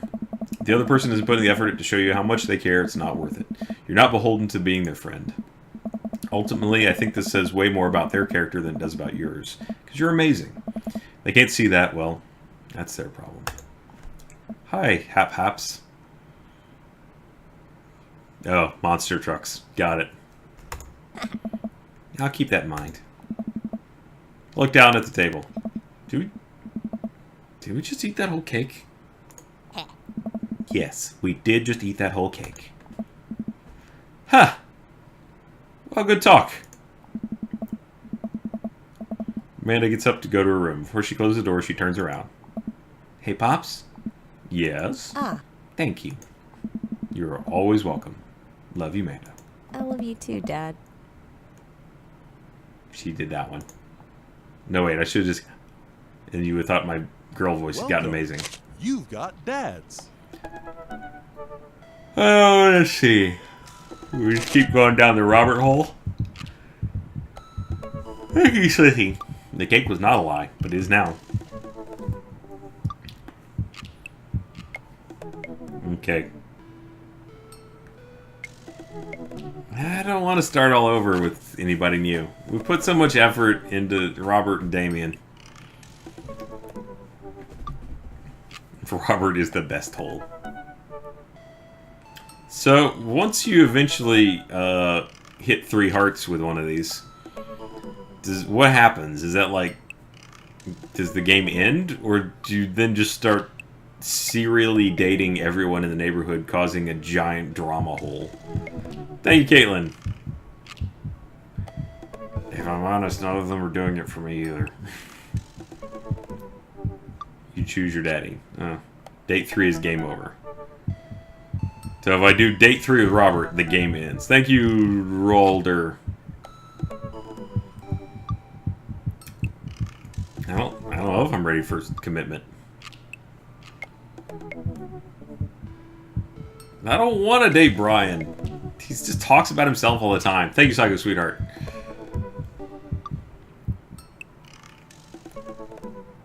Cult Daddy. Thank you, Lorna. Alright, we'll try Damien date 2.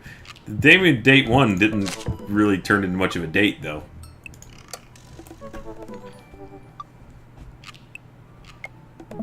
Thank you, Sko.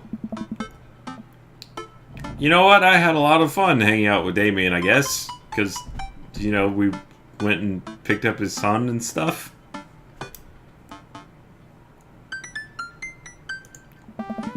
Open Dad book and start writing him a message when Amanda walks in the door. Dad, you got a letter. Oh, is it from Grandma? No, it's from Damien. Weird. Can I see it? Amanda hands me a piece of old parchment folded into an envelope and sealed with purple wax. Damn, this dude goes all out.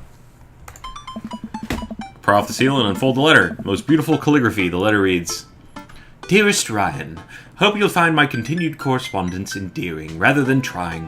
One can only hope that my use of slower, more traditional forms of communication will showcase my sincere and earnest sentiment that I greatly enjoyed our time together.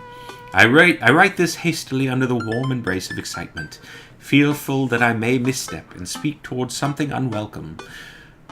Towards, not a word. For now, I hope that you might forgive my boldness. I will simply say that your company was greatly occupied my thoughts. Thank you, Noel. I do have streamer safe mode on. While the afternoon may have been derailed by forces unforeseen, your companionship helped a great deal, not only in the discipline of my child, but in the morale of my spirit.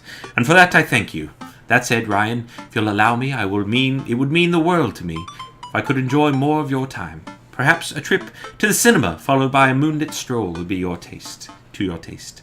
I eagerly await your response. With great respect, D.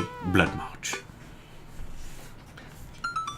You're saying that, Gurfire, like I want to see all of them, and I just don't.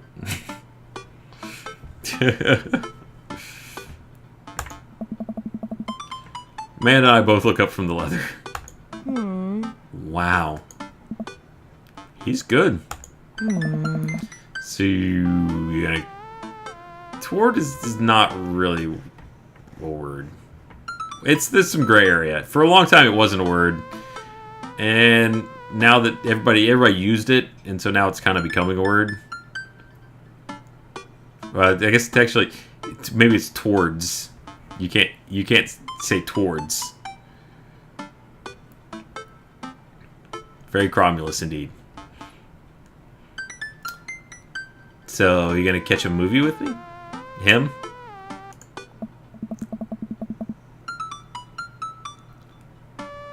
It's not a Y. It's not words. They're not. I mean, I wish they were. Thank you, Billy. I mean, we all use it. It's totally fine. It is ever evolving.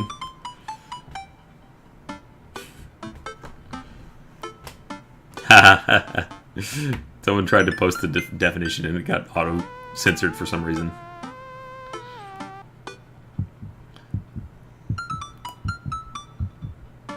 I'm not trying to fight you, MVTK. Thanks. Yeah, but untoward doesn't mean the same thing as a... You can't... Untoward is not the same as the opposite of toward. Untoward means like uncouth or non-societally acceptable.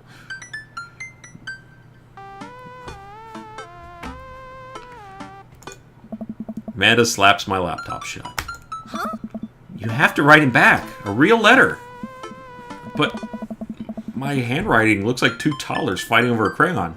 I can sympathize. Hey! Dad, you have to. He wrote you a letter. That's so cool. Will you help me? I need to class this up. What we do is we type on the computer, and then we pick a font that's like a cursive.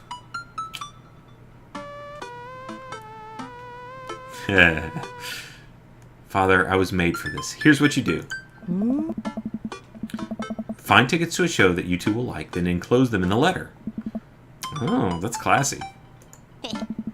Amanda, I hop on my laptop and peruse showtimes. He doesn't seem like a romantic comedy kind of guy. Oh, here's one. Vampire Crusade 2. Evil Never Dies. I don't know, that sounds kind of stupid. Thank you, Shannon. Actually, it's critically acclaimed exploration of the ennui of existence. Really turns the vampire trope on its head. Really? Nah. There's just lots of blood and vampire titties. Well, let's roll the dice. Purchase the tickets and print them out, then sit down on the table with Amanda trying to try drafting a nice letter. I start writing. Damien. Good morrow to you on this fine eve. I do hope this letter finds you in good health. I feel like that's the right one. Good one. What's next? I must confess my amateur control of the written word. Written word. Jeez, Dad, have some faith in yourself. Okay, we're trucking along. Let me know how you're feeling.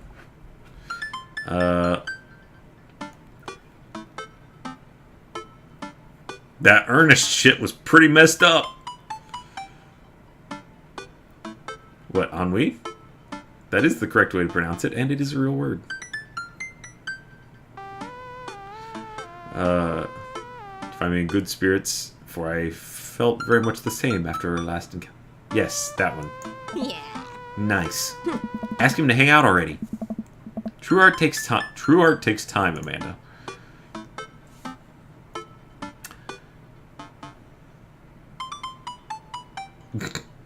Like Bruegel's landscape with the fall of Icarus, I find myself lost in your details. Wink. Let me, get at that.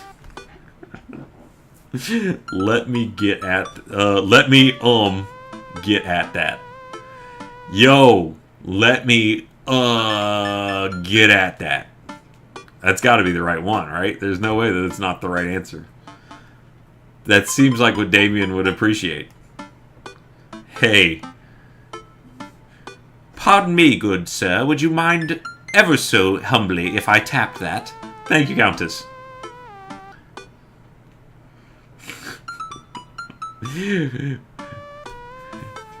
Would you be so kind as to matriculate with me so that I might smash?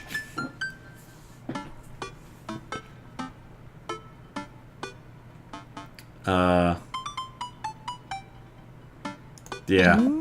Bring it home, Pops. Thank you, Viking.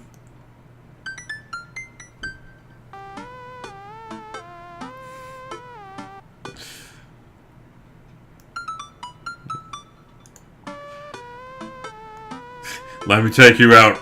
2 tickets to the movies. Bring me great pleasure to escort you to the cinema. I would very much enjoy your company. Accompanying me to the cinema. Ooh. Yeah. Yeah. Smooth. Calling it the cinema is a classy move. Those who find 2 tickets to Vampire Crusade 2, Evil Never Dies, which I'm sure you'll find both titillating and enjoyable. Hard daps? What the hell's a hard dap? Best wishes. And then I sign my name. My full name. Fancier that way. That's not my full name. Is this okay? Amanda reads over my sloppy handwriting. Thank you, Noel. Let me smash. Thank you. Thank you, Katie. It would work. I do hope this letter finds you in good health. I must confess my amateur control of the written word, as well as my even more amateurish penmanship. Your letter found me in good spirits, for I felt very much the same after our last encounter. While a strange turn of events, I found myself enamored of the situation at hand. I would bring me great pleasure to escort you to the cinema. Enclosed, you'll find 2 tickets to the Vampire Crusade 2, Evil Never Dies, which I'm sure you will find both titillating and enjoyable. Best wishes. Sort of my full name. Thank you, Beardbox. You spelled his name wrong. What? Nah, just trying to keep you on your toes. Now all I have to do is seal it and put it in his mailbox. Can I seal it with tape? Yeah. That's not authentic enough. I have an idea. I'll be right back. Leaves the room and returns with a candle, a lighter, and a small piece of wood. You gotta have a wax seal. She lights the candle, which starts to burn down from form a pool of melted wax. What's the other thing? She pours some wax onto the folded letter and expertly presses the small piece of wood into it. She lets it dry for a second, pulls the wood away, revealing... Here it is, your sigil. A little kitten with a bow on its head. Awesome. Thank you, Prodigal. Scrapbooking stuff always comes in the clutch. Well, I guess all there is to do is deliver it to his doorstep now, huh? Oh, I thought we were getting a carrier pigeon to do it. I already called my guy. I have a pigeon guy. Marcus has the good pigeons. Don't get your pigeons from Anthony. They're no good. I don't want to know if any of this is true. Head outside and walk over to Damien's house. Slip the letter in the slot in his door and go back home. Mission accomplished. Now we play the waiting game. Night finally rolls around and we're supposed to meet with Damien. Where I'm supposed to meet with Damien. Kids stayed at home. Next day, he had left another beautifully crafted letter thanking me for mine and agreeing to the evening. Amanda helps me pick out a nice outfit. Show up to the theater a little bit early. Chilly night and the theater is kind of crowded, but it's still nice. How do you do? Yeah, I jump inside his voice and turn around and see Damien right behind me. I think it's easier to do the accent reading in the letter than on here. You almost gave me a heart attack. How long were you there? I don't know. I just walked up. My apologies for frightening you. Was that thunder? Is it going to rain soon? Huh. I didn't hear anything. What? Oh, my. What? Regardless, the hour grows close. Shall we take our seats in the cinema? I must thank you again for purchasing our tickets. Oh. Please, allow me to repay the deed in South I don't know why I went to South Park. Please, allow me to repay the deed in Sour Patch Kids, or perhaps Milk Duds. Let's do it. Dap is a fist pound, y'all. Thanks, Indie Gal. Do I like throwing hands? We get in line to buy snacks, and as we're waiting, I hear a familiar voice behind us. Shit, it's Robert, the SC fan. Ugh, my dad's here, and I'm dumb and young. Look, Lucian standing a few feet behind us with a gaggle of other goth kids. Ah. They're called gaggles. Thank you, the last Nephilim. Lucian, how nice to see you. I didn't know you were coming to the theater. Glad to see you spending some quality time with your friends. Whatever, Dad. What movie will you be attending tonight? My friends are making me see some kids' movie about talking animals. I don't really care about it. Oh. Well, I hope you enjoy the evening. We'll be watching Vampire Crusade 2, Evil Never Dies. Oh my. Oh my! You? Watching that? Yeah, I thought Damien would enjoy it. Ha! Good luck with that, Dad. Lucian rejoins his friends, and I look over at Damien. Good luck with what? It's nothing. My son loves to tease. Wait in line for a little longer, and Damien buys us snacks. He seems a little nervous. Wonder what's wrong. Huh. Damien and I take our seats and settle in for previews. Glancing at him, I can see that he's sweating profusely and gripping his armrest. That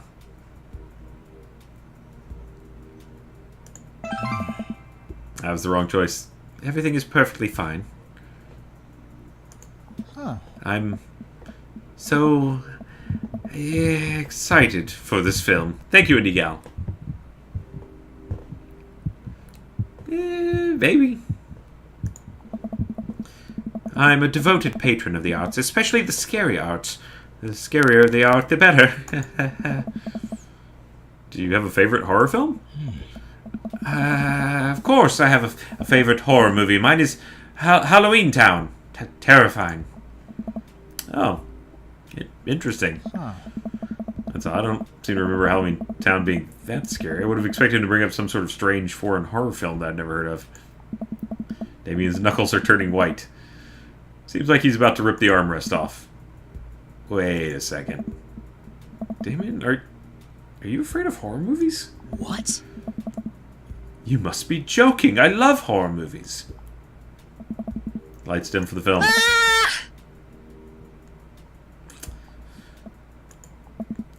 I apologize. I was thinking about something far scarier than this movie, which is not scary at all. We settle in as the film starts. I offer Damien some licorice, and he takes one. Take note of how much his hands are shaking. Title flashes across the screen in bloody letters. Vampire Crusade 2, Evil Never Dies.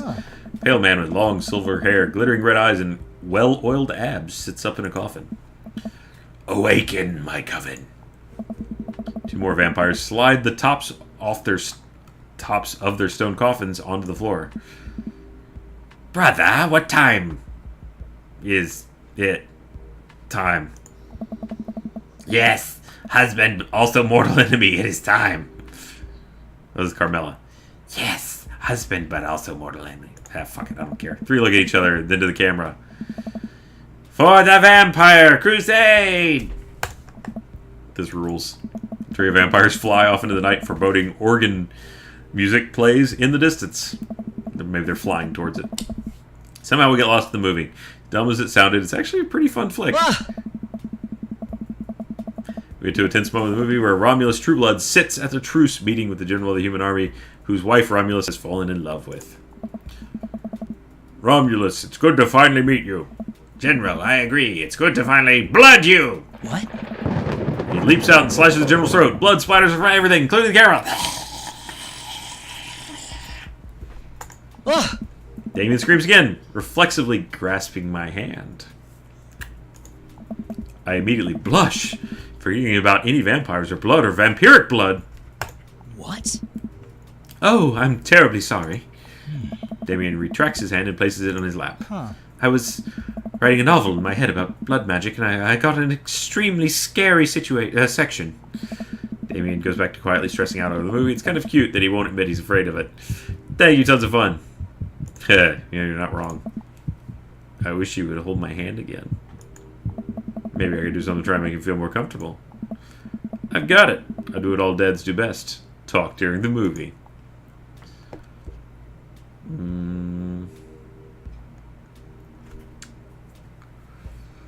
Let's see.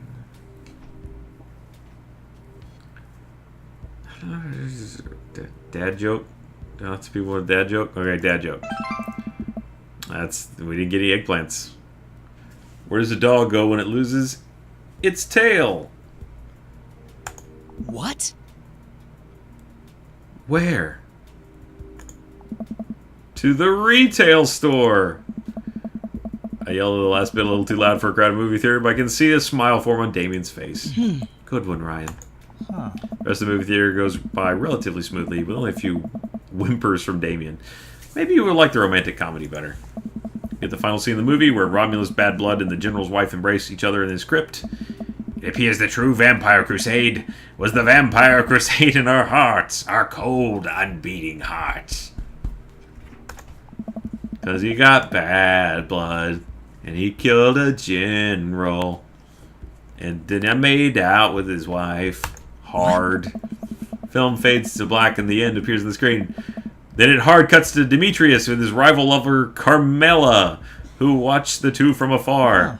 Oh no! Twist ending! Our bloodline has been... fuck it, I don't remember the voice. Rami's betrayed his beloved human woman be short time before the next Vampire Crusade 3. Evil must die some more. Again. Another time. Another day. More thunder. More ominous organs. Phrasing. The movie fades out again, and a bloody question mark now accompanies the end. Bum, bum, bum.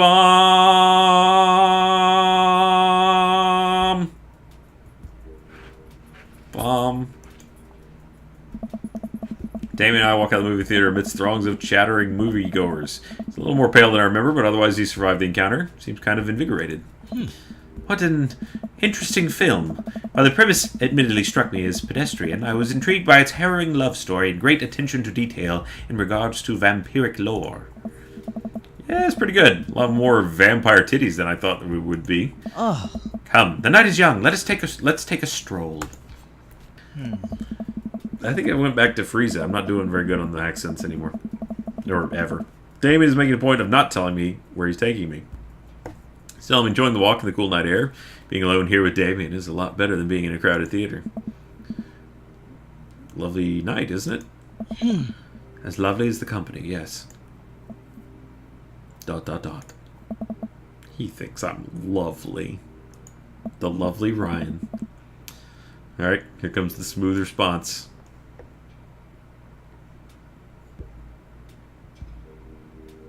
Thanks. I'm not doing it for Damien. Crushed it. Like I'm about to crush that. Let's get to smash. He thinks I'm thick. Both stand there feeling a little awkward. I sure am one smooth operator. You getting a little hungry? Stop off and grab something to eat. Worry not, friend. I have a plan. We turn the corner, greeted by the gates of a cemetery. What? Are we going in there? A little bit of Victorian flavor, Ryan. Trust me. I'm a bit nervous, but Damien hasn't led me wrong yet. I follow his lead, and we walk into the cemetery and some interesting music. Statue of angels stare down at us as we follow a path through the faded tombstones. We crest a small hill. We get a beautiful view of the city. Everybody keeps taking me to great places to look at the city. The night lights sparkle around us. I gotta hand it to him for being in a cemetery. This is strangely romantic. Picnicking in the graveyards is an old Victorian tradition. An appropriate finish to an evening after a vampire movie, wouldn't you say? With a flourish, Damien produces a blanket and picnic basket. Wait, where were you hiding that? Under my cloak? Ah, makes sense. Damien unfolds a blanket and we both sit down, gazing out the city lights. He produces a bottle of red wine and a fine selection of cheeses. In the Victorian era, there were no public art galleries, parks, or botanical gardens to speak of. Thank you, King. I don't know what does snatched mean. Once rural graveyards became a more popular alternative to church burials, they became the only place that people could see beautiful plant life and find sculptures. Thank you, Noel. Suck Damien in the graveyard, and it's not an option. That makes sense. It's pretty nice. I have a question, though. How are you so okay with being in a graveyard, but you had trouble handling a scary movie? What? What? I wasn't... He sighs deeply. Okay, yes, I was extremely scared by the movie. I was not writing a book about blood magic in my head. I've never been good at those. Feel as if because how I look and act, people expect me to love horror films, so I must play the part. Truth be told, I don't know if I have the constitution for them at times.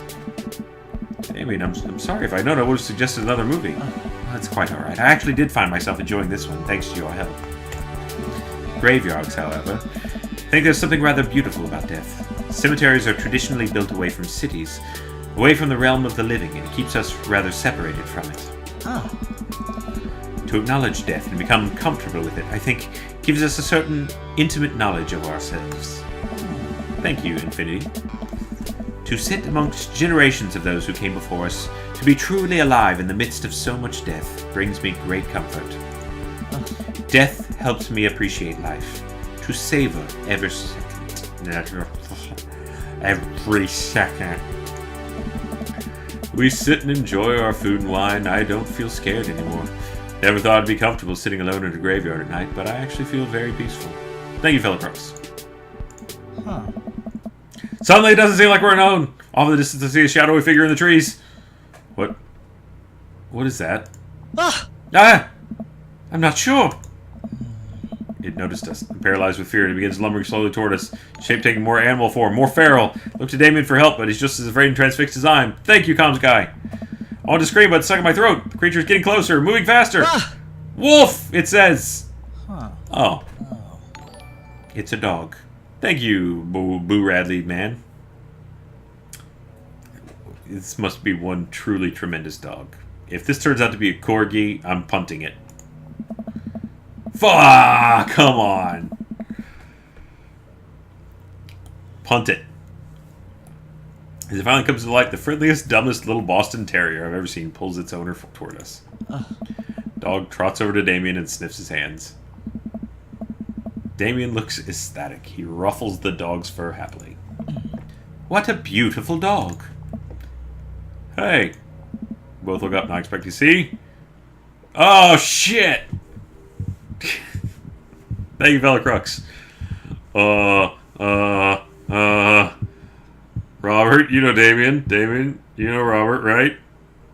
I was out here just practicing my whittling alone. And Damien was here. And,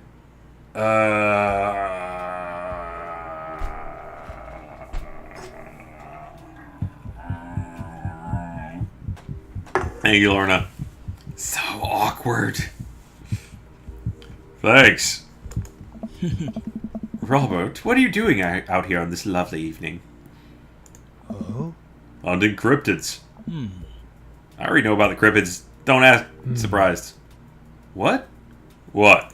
I didn't know you had a dog. Oh. This is my dog.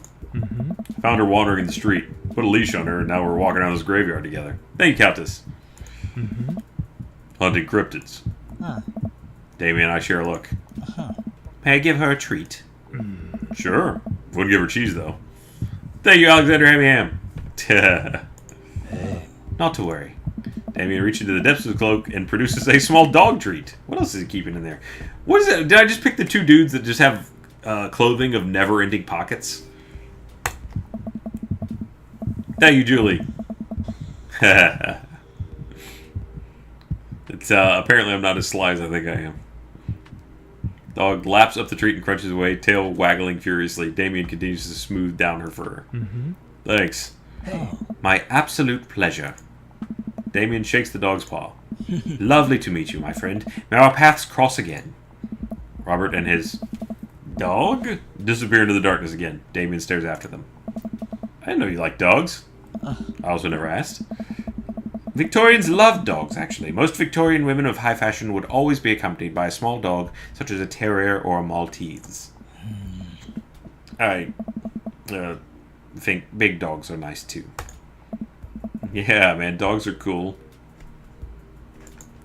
I just said that to say something, I guess. I do believe we've had enough excitement for one night. What say we make our way home? Damien hops to his feet and extends a hand to help me up. I gladly take it as my knees aren't what they used to be, packs his picnic basket, and leads us out of the graveyard. As we begin the walk home, I take one last look at this cemetery. It's really beautiful. Oh.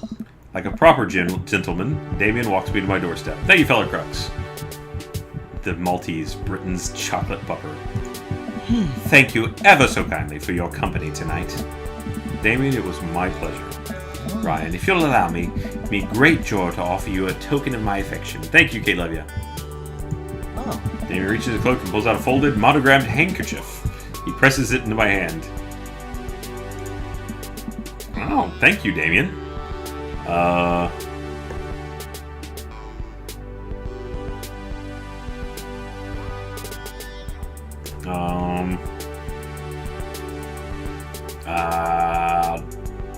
We're definitely not two.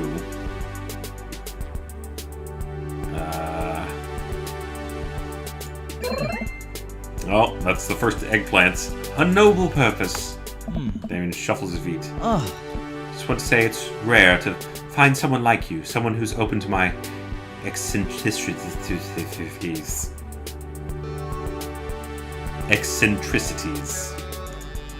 It's nice to feel so accepted. Thank you. Damien gives my hand a quick squeeze. Aww. Damien blushes and hastily retracts his hand. Oh, I must take my leave. Good night.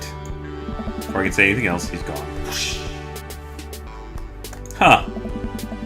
I unlock the door and step inside.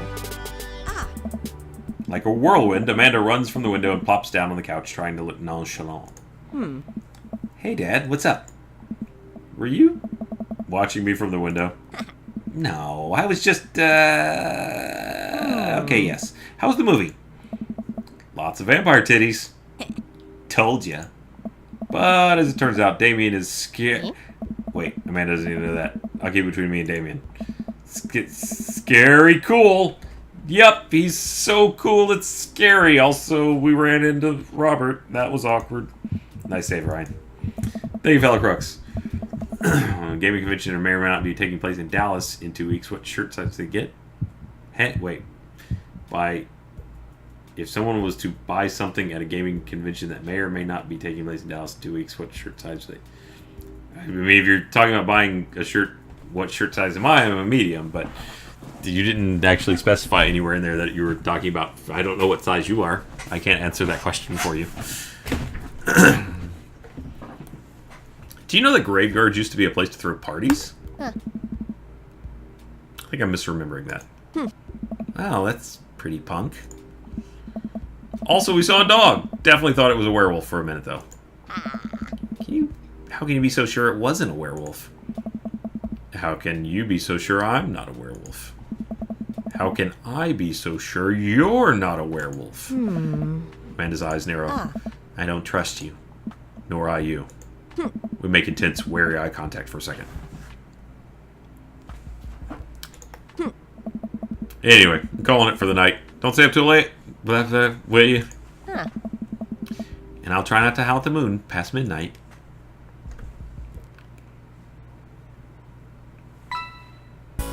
I didn't do as good on that one. That may even be a B.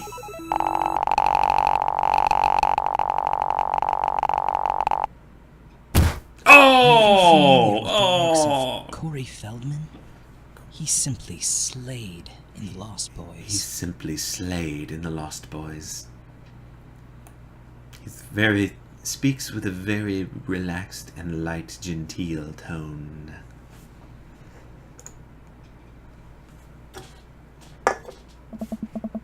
It's a beautiful night and the air smells so fresh. So I decided to take the long way home.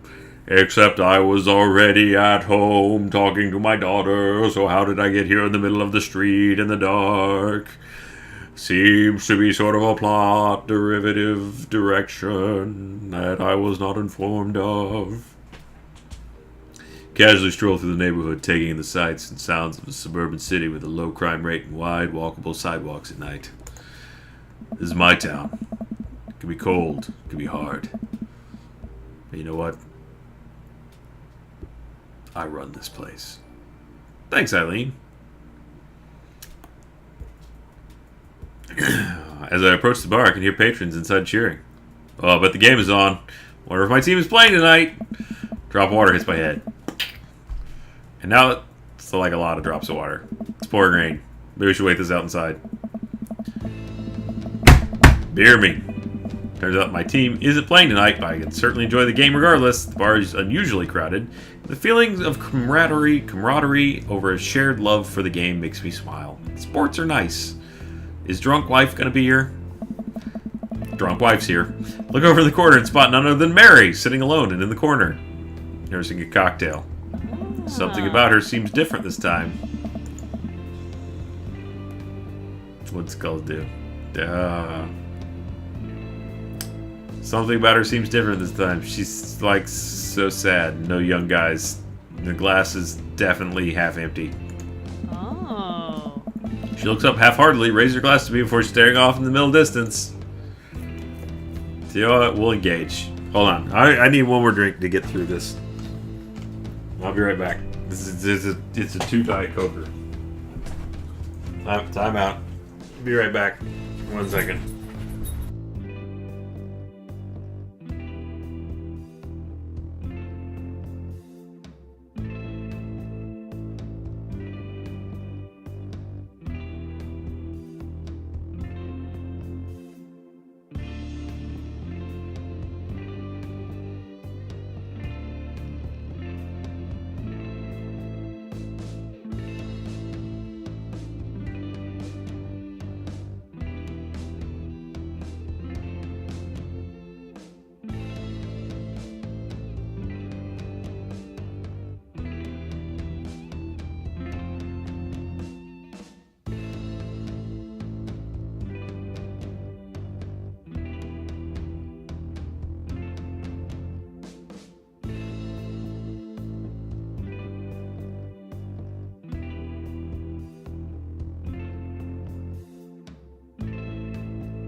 All right.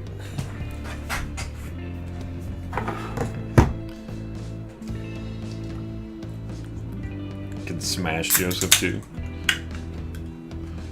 The real question is, can you smash Mary? What if I just feel like smashing Mary?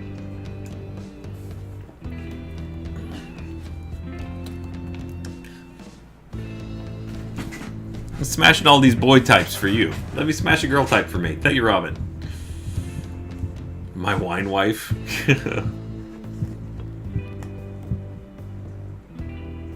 No. All right.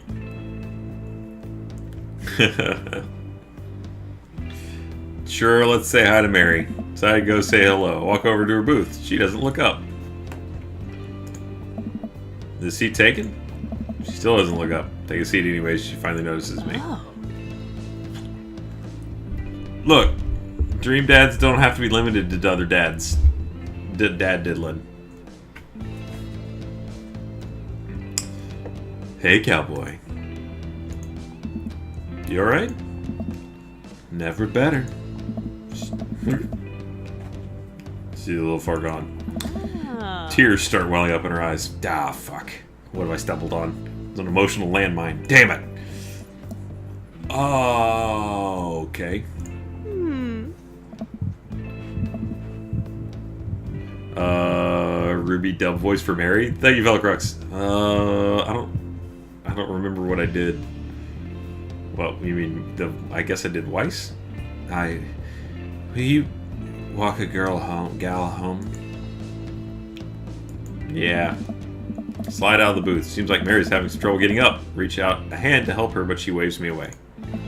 I got it. She clearly does not got it. You know what? Hang out here for a second. I walk over to the bartender to pay Mary's tab. Hey, I don't know if you remember me, but I live in Mary's cul-de-sac, and I'm just making sure she gets home safe tonight. I know you. Yeah, it's nothing weird, just... She usually has one of the bar staff walk her home, but I trust you. She doesn't, like, go home with... Hold on, Emma. Alright, come on. Ah, watch it, Wyatt. I'm trying to walk a drunk woman home. Go home with... I don't really want to say it. One of the guys she meets? Nah. Nah? Ain't her thing. Huh. Head back to the booth. Mary stumbles out of the seat and directly into my arms. Don't worry, man. I take my coat off and hold it over Mary's head. Such a gentleman. Let's get you home. I walk in silence, street toward the cul-de-sac. No idea what to say to her for fear that she might hit on me, or not. What did the bartender mean by ain't her thing? Sorry you have to see me like this. I'm usually not... I know Joseph doesn't like it when I... Just... Sorry. It's alright. Sorry if I'm ever mean to you. By the way, is she doing one of those like faith surgeries on her chest right now? It looks like she's buried 2 of her fingers inside of her torso. Yes, it's alright. No, it's not. It's not. I'm just having a really... Forget it. So we get to the cul-de-sac. I feel Mary starting to slow down. By the time we arrive at the doorstep, she pulls away from me. Wait, can we just... Hold on. Well, what's wrong? Hey. How about another drink? Old time's sake? Come on, Mary. It's bedtime. Mary looks me up and down, gives me half a smile. You're right. She pulls me close for a hug, holding on to me for a little longer than feels appropriate. Mumbles into my chest. You're a good kid. Thanks for the company. Gives me a pat on the back, straightens out her sweater, and walks the rest of the way to the front door herself. Huh. Maybe she did lose her fingers to a cryptid. Good call, Slippy.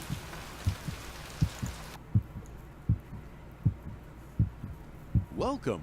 Oh. You've got dads. Alright. It's 10:30. I'm going to save the game.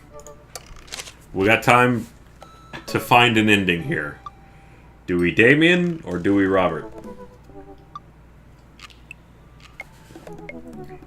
Alright, hold on. Hold on, before the thing's exploding. Let's do a poll. Let's do the legit poll. We'll straw poll it.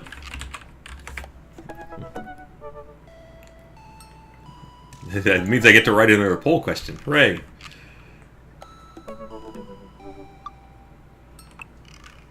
Let's see.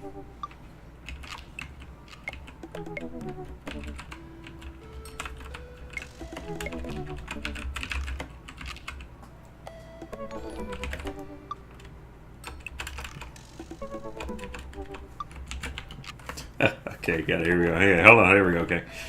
I need to come up with something.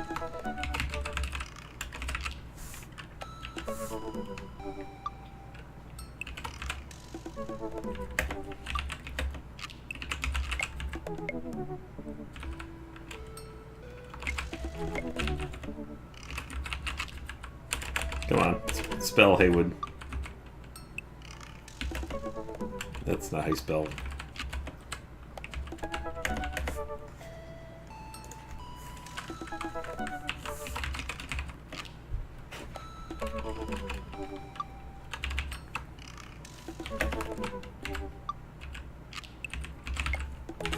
Is that how you spell that?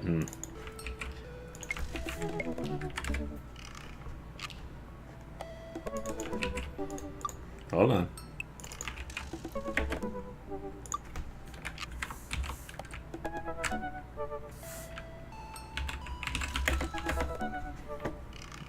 All right.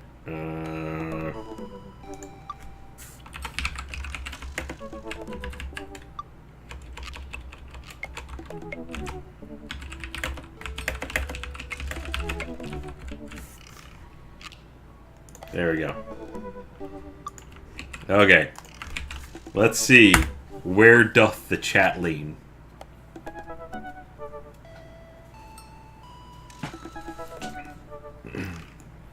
I'm not going to do both because it's 10:30. It's late.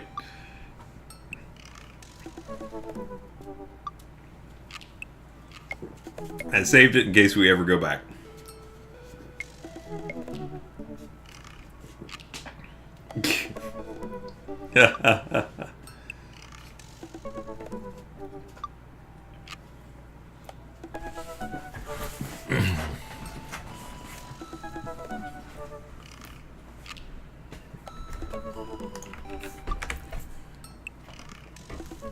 This gave me an excuse to write a poll.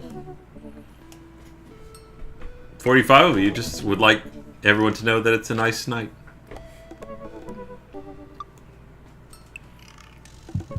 That's right. Dad Smash! Thanks, Skybolt. Thank you, Prof. Dr. MD. Yeah, don't vote in the here. Vote in the straw poll. That's what it's for. There it is. If you have something, even if you don't have something to say, you can just vote for Isn't It a Nice Night? I made an option for you too. No one wants the tea and crumpets. No one wants to get crumped. I mean, no, a lot of you want to get crumped. The swing voters of the Isn't It a Nice Night crowd could have shifted the weight of it to crumping, but... I mean, we could, well, let's be honest, we could all use a good crumping from time to time, but... I can't smash both together, unless you just mean, like, grabbing them physically and just... Alright. I think it's a pretty overwhelming majority right now that would like to ride the 100% mahogany shaft. Look, we'll see. Maybe we'll go back someday, Ness. You thought you left. Not that I'm complaining, but... it sounds like we're gonna whittle some wood.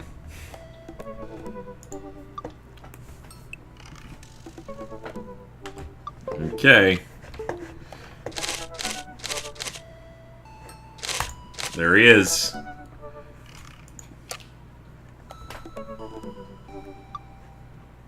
I'm sure I did save it, right? Hang on. Just in case. Welcome back. Thank you. Alright. Let's see how this goes. Apparently we're third date and we're committed. Haven't spoken to Ryan, and I haven't spoken to him once between a date. Haven't spoken to Robert since the night we drove out to his thinking spot. He seems unusually somber then. Like, more so than the usual amount of somber that Robert is, which is already a lot. I've been thinking about him and hope he's doing okay, but I've been a little reluctant to reach out to him. So I did anyway. No, he did it. Hey, Ryan. Hey, Ryan. Guess who's getting their drink on tonight? Look at my dad book messages. There's a flurry of them from Robert. 3 is not a flurry. Thank you, Roguespear. Mike, come back. You said the same thing about Horizon Zero Dawn. And we all know how that went, don't we, Haywood? I beat it. Don't think I beat it on stream, but... Guess, it's you. Also me, but mostly you. Yeah, dude. Buddy, tonight we ride. Yes! Meet me at Jim and Kim's at 8 p.m. Not that I'm unappreciative, but I think this might be the first time that Robert's given me more than an hour's warning before hanging out. Amanda! Man pops your head in the hallway, music and I don't recognize blaring from my room. Huh? What's up? Hang out with Robert later tonight. Okay, cool. Robert, who is my friend. I have friends. I'm happy for you, Dad. People enjoy my company, Amanda.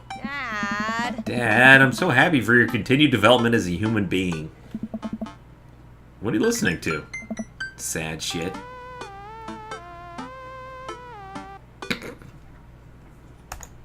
Amanda? Like... You know what? You're an adult now. I gave it an earnest effort for all 18 years of your life. Go forth and swear. Fuck yeah! I hope I don't regret this later. She goes back to her room, turns up the volume to her sad shit. Oh, I got an achievement. Put on my going out coat, walk over to Jim and Kim's, spot Robert leaning against the brick wall, smoking a cigarette. Ugh, smoker. Ugh. Thank you, Cream Whisker. This seems cruel after your conversation. Oh, yeah, it did feel kind of rough, like rubbing it in. I was like, I have friends, and you're alone now. As I get closer, I realize that he looks a little different. Cleaner, I guess. Actually, seems like he combed his hair and clothes are less wrinkled than usual. Hey. Hey. You take a shower just for me? Work on my relationship with existence. Both stand there for a second, don't say anything. Robert finishes a cigarette and abruptly goes inside. Thank you, Miss Steely. Mr. Steely. It's either Mr. Steely or... Hang on. Wait, does it show it correctly? Nope, it's all lowercase. It's either Mr. Steely or Mrs. Teely. Thank you, Gorehound. Hey! By the time I get inside, Robert's already at the bar ordering 2 whiskeys. I spot a booth in the back and claim it for us. Robert slides in and hands me a glass. Thank you, Sarah. To us. Here's to us and all the property damage and petty larceny that we may commit tonight. Well, that was an eggplanter. Watch him sip his rather than the traditional approach of slamming with a whiskey back as quickly as possible. So what's the plan for tonight? Hit some other bars, maybe grab some pizza. Think that'll kill some time before we go burn down that old abandoned house in the woods. It's definitely not as fun if it's abandoned. Hey. Mary pops over to the back of the booth, a glass of wine in her hand, punches Robert in the shoulder. Where was my phone call? Hey. Sorry, figured you were busy sinking your teeth into some poor sap. I am. He's right here. Hey, Katie.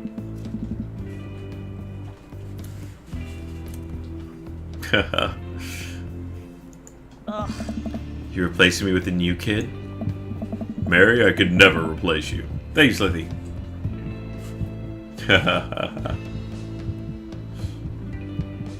Exactly.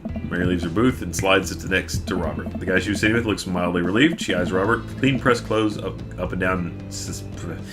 Eyes Robert's clean pressed clothes up and down suspiciously. What? You got a court date coming up?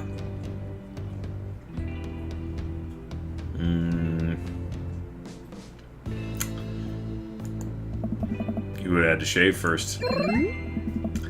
Seriously, though, what's up with you? Robert stares down his drink, suddenly looking serious. It's... Pappy. Doctors say it's cirrhosis of the liver.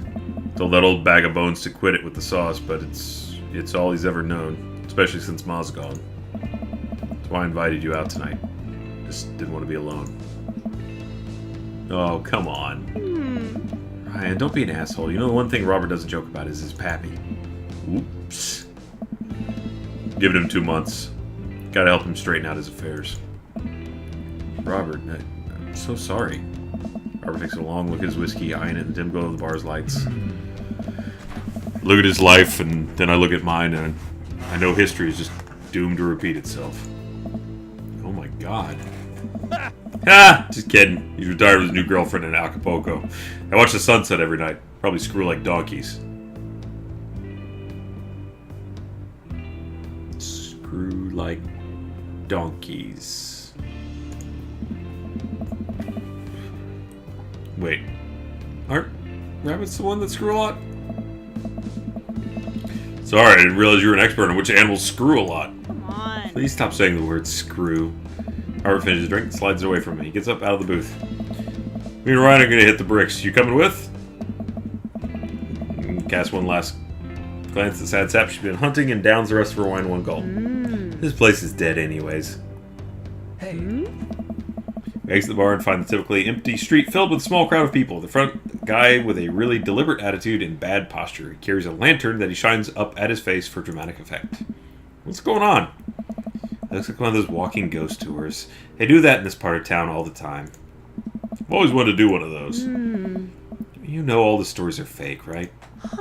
Pretty much all my stories are fake. This is research. Robert makes a beeline towards the back of the group. He turns around when he notices them not following him. Come on! We can't just crash it, can we? Don't be such a square, Ryan. Just act like you belong.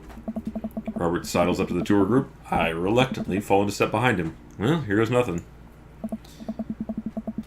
Hey! Oh, whoa, look at this guy.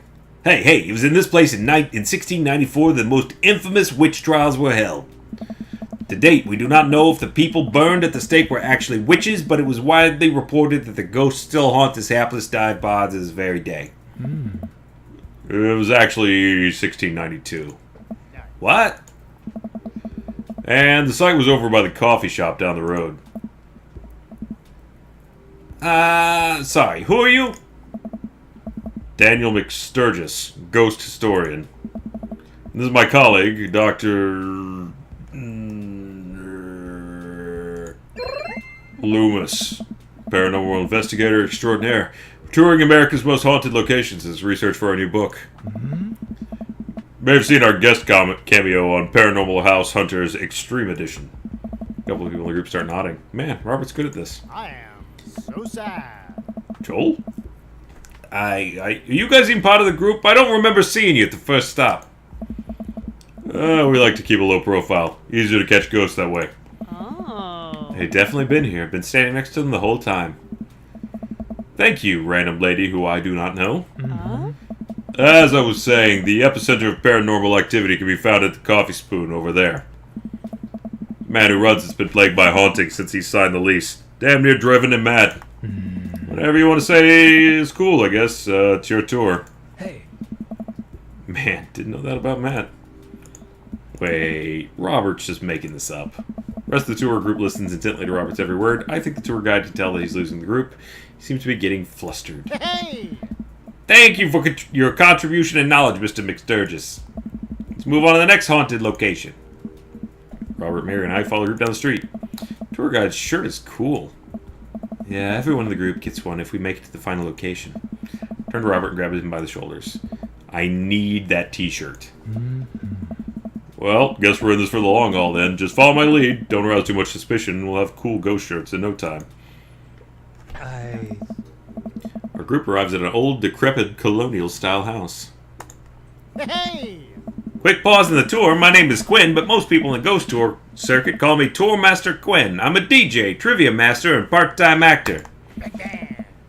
I do private ghost hunting events, birthday parties, MC bar mitzvahs, and perform traditional vaudevillian mime work.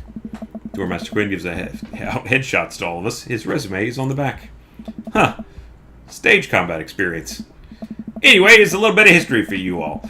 This was the home of a noted American author, Dorothy Pembridge, whose prose was wildly popular in the late 19th century. was in the attic of this very home where she wrote such classics as The Diaries of a Victorian Mistress, Lady Fitzwilliam's Courtship, and The Ghost of Sea Captain Reginald Barclay. She unfortunately died of consumption shortly after the turn of the century, but several people have reported that on some nights you could see a light from the attic, where the ghost of Miss Pembridge continues to work on her latest bestseller. I guess you could say that she was consumed by her work. I'm so sad. No reaction from the crowd. Guy needs to work on his dad jokes. Actually, consumption is a popular cover-up. Little known fact is that it was a murder-suicide. Pretty sure she died of consumption. Sure. We definitely didn't hire Stanley Kubrick to elaborately fake the moon landing. That's a watered-down, censored version they teach you in school. But if you can't handle the real story, I understand. It's not for the faint of heart. Can we... Sad Master Quinn. I think everybody would much rather hear this world-renowned ghost historian has to say, right, everybody? Oh. Group members, yeah, we would definitely like that. This topic we covered extensively in our book, Dr. Loomis. Would you care to tell the story?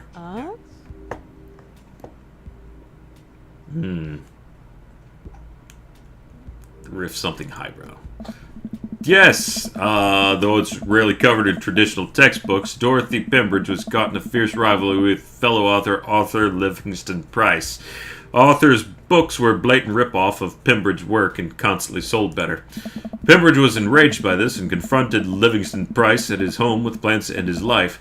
Their bitter feud surprisingly blossomed into a torrid, passionate affair.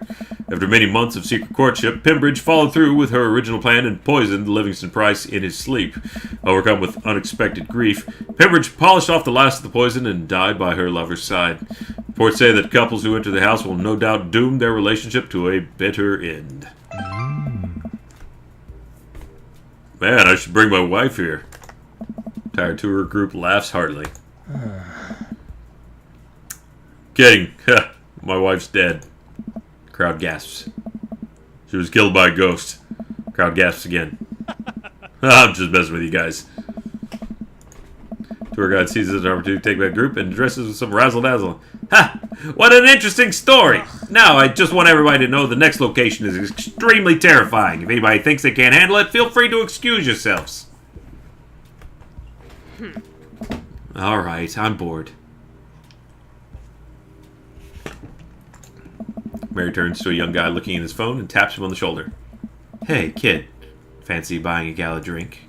Guy looks up at her and smiles. Only if the bar is haunted. Honey, I can show you the most haunted place in town. My vagina. I think I can exercise your demons. That's what you're looking for. There you go. His eyes go wide. Mary salutes me and Robert. She suddenly pulls me into a hug and murmurs in my ear. Thank you, Ness. Sometimes. When you've known Robert for as long as I have, you know when something's wrong. Keep an eye on him for me tonight, okay? Sure, Mary. Good man. Pats me on the back, pulls away, shakes the guy's hand, and leads him down the street. Take it sleazy, fellas. God help that poor soul. Mary or the kid? Both. Oh. Last stop, the Barrow Grounds is such a hotbed of horrifying paranormal activity that not even sure where to begin. As the wailing ghost of the Wharf Man, the vampire of Maple Bay, and children of the moonlight. What about the Dover ghost? By this point, the tour guide is clearly irritated with us.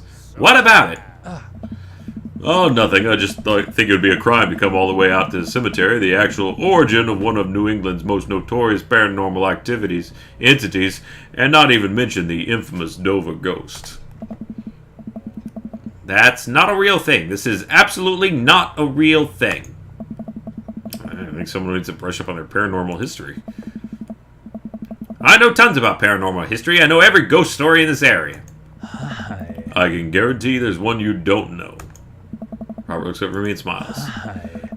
Would you folks care to hear the tale of how Loomis and I met? No. The entire group shushes the tour guide. Okay, fine. Tell the story. Well, it was a dark and stormy night. I wasn't always a paranormal investigator. Hey. Way back when, I was just a Hey.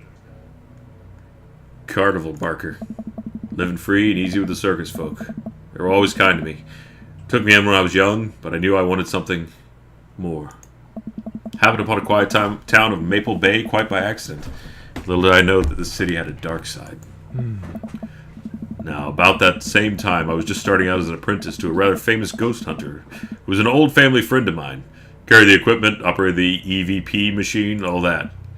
Wait. Yes? Who was the famous ghost hunter? Oh. Well, I don't like to name drop, but Georgia Mathers. The tour group gasps. Ha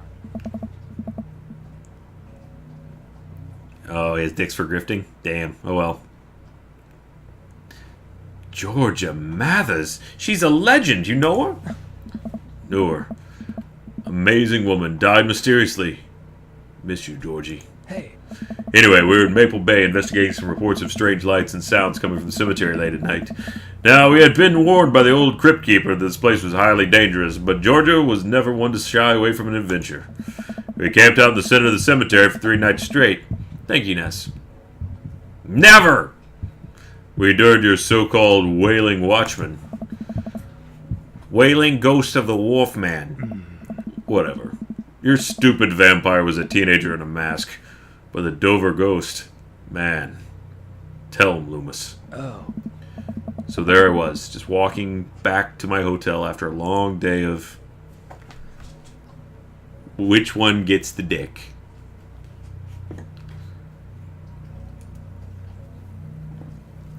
Alright, let's see. He likes grifters. I was close. Classic pigeon drop scam. Putting out feelers for a rip deal. I was going to steal a baby, probably. Would have made me rich. Found myself walking past this very cemetery. I was a very superstitious man. Look, carnies can also pull cons. That's fine. Something seemed off. Here's some sort of commotion happening deep within the graveyard. I felt compelled to investigate. Thank you, Ness. A madman! Oh? Thank God you did. George and I were conducting a seance in the mausoleum. First things were pretty normal, but after about an hour, everything went south.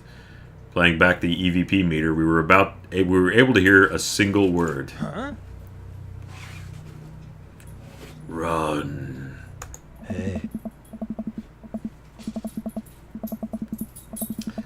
Air suddenly went cold. Something was very, very wrong. Just knew we weren't alone. Started to hear this faint, distant scraping noise, like something being dragged across the ground. Got louder and louder until it was deafening. Some kind of demented howl. Then I felt it. Something, grabbing my ankle. Robert has the whole crowd hook, line, and sinker. You could hear a pin drop. I've only cried twice in my life. Once at the birth of my daughter, the other was when that thing started dragging me. Wasn't sure where it was taking me, but I knew it was no place I wanted to go. I was sure I was going to die. The moment I crossed the gate into the cemetery, I heard this god-awful screeching. I ran to the mausoleum just in time to see a man being pulled across the floor by... God, to this day, the mere thought of it ties my stomach into knots. It looked like a man, but... I glanced at Robert. Thank you, Maggie. Like... Someone who didn't understand or know what a man was supposed to look like tried to put one together. The arms were too long, its eyes glowed red. It was walking like a shadow. What'd I do? What any good person would do. I lunged for... Shoot, what was his fake name again? It's definitely McSturgis.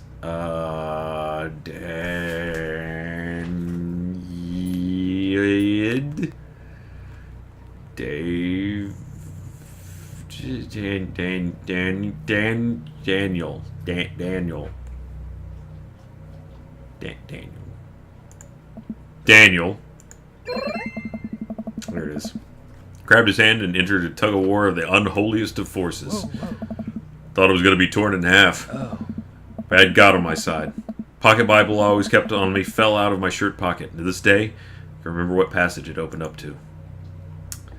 It's definitely Revelations or Leviticus or Ecclesiastes. Austin 316 is a restaurant, so probably not that one.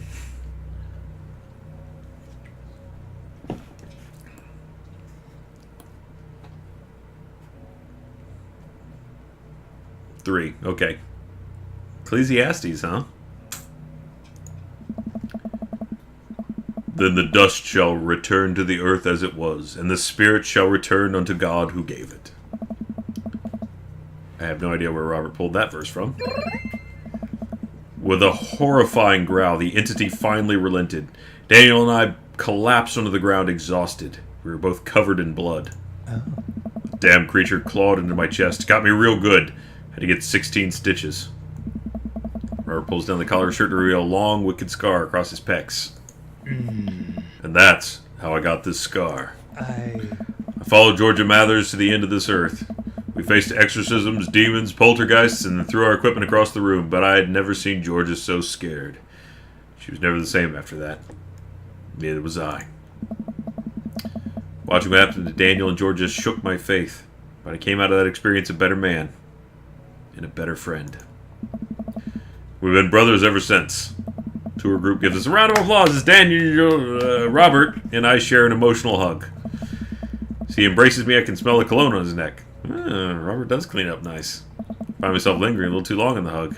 Tour guide seems to have bought it. He's wiping it. Even he's wiping a tear from his eye. Thank you, thank you. It's an honor to be able to share our story. Be sure to watch out for our book. Let's see. Paranormal Excursions of the Supernatural Ice Road Ghost Truckers. I Saw a Demon, the shocking true story of seeing a demon. The Bro's Guide to the Hottest Ghosts.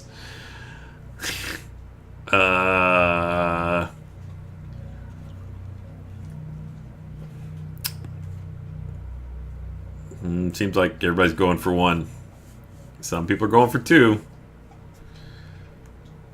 Alright. That was it. Hey! Well, I think you both definitely earned your t-shirts.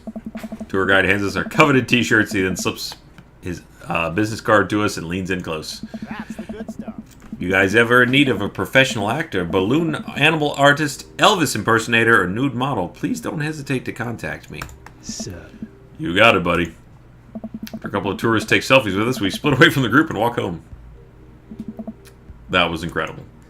I really can't believe they bought all of that. I didn't know you had it in you, Ryan. Excuse me, Dr. Loomis. The bit about the pocket Bible was aces, although giving the Dover ghost glowing red eyes was a little cliche. And the Kubrick conspiracy theory bit wasn't. All part of the character. Well, we got the shirts out of it. We arrive in front of Robert's house. Want to have a drink? How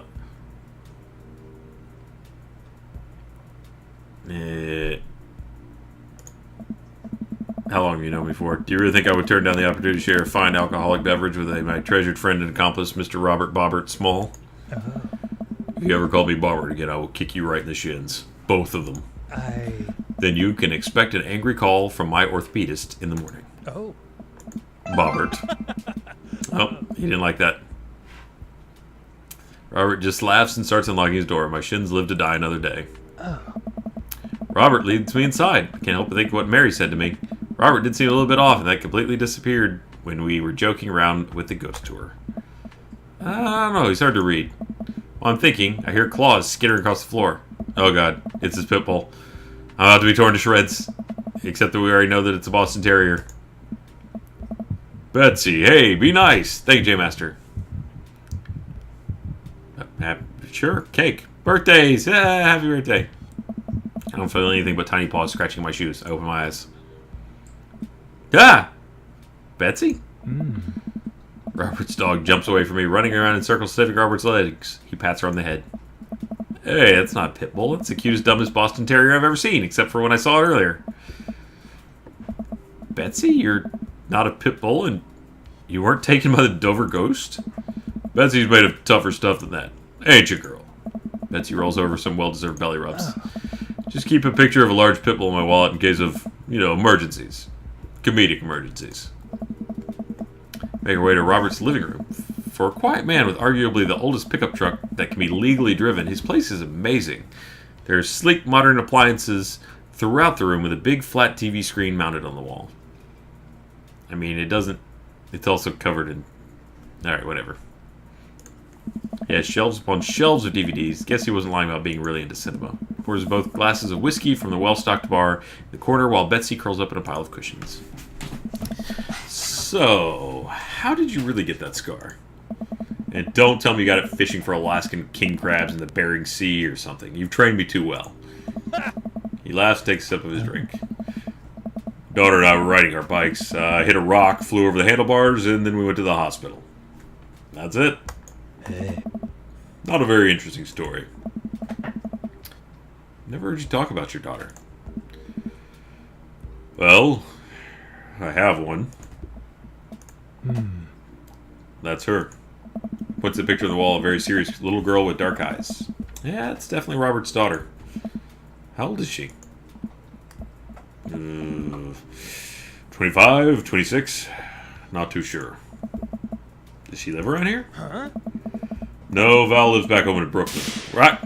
There you peg leg. So, when do they polish the sausage? I don't know. Works at some new media online magazine thing. Makes buckets, though. Huh. Suddenly seems very serious. I probably shouldn't press him about it. Oh. You like Santana? I feel like yes is probably the answer that he wants.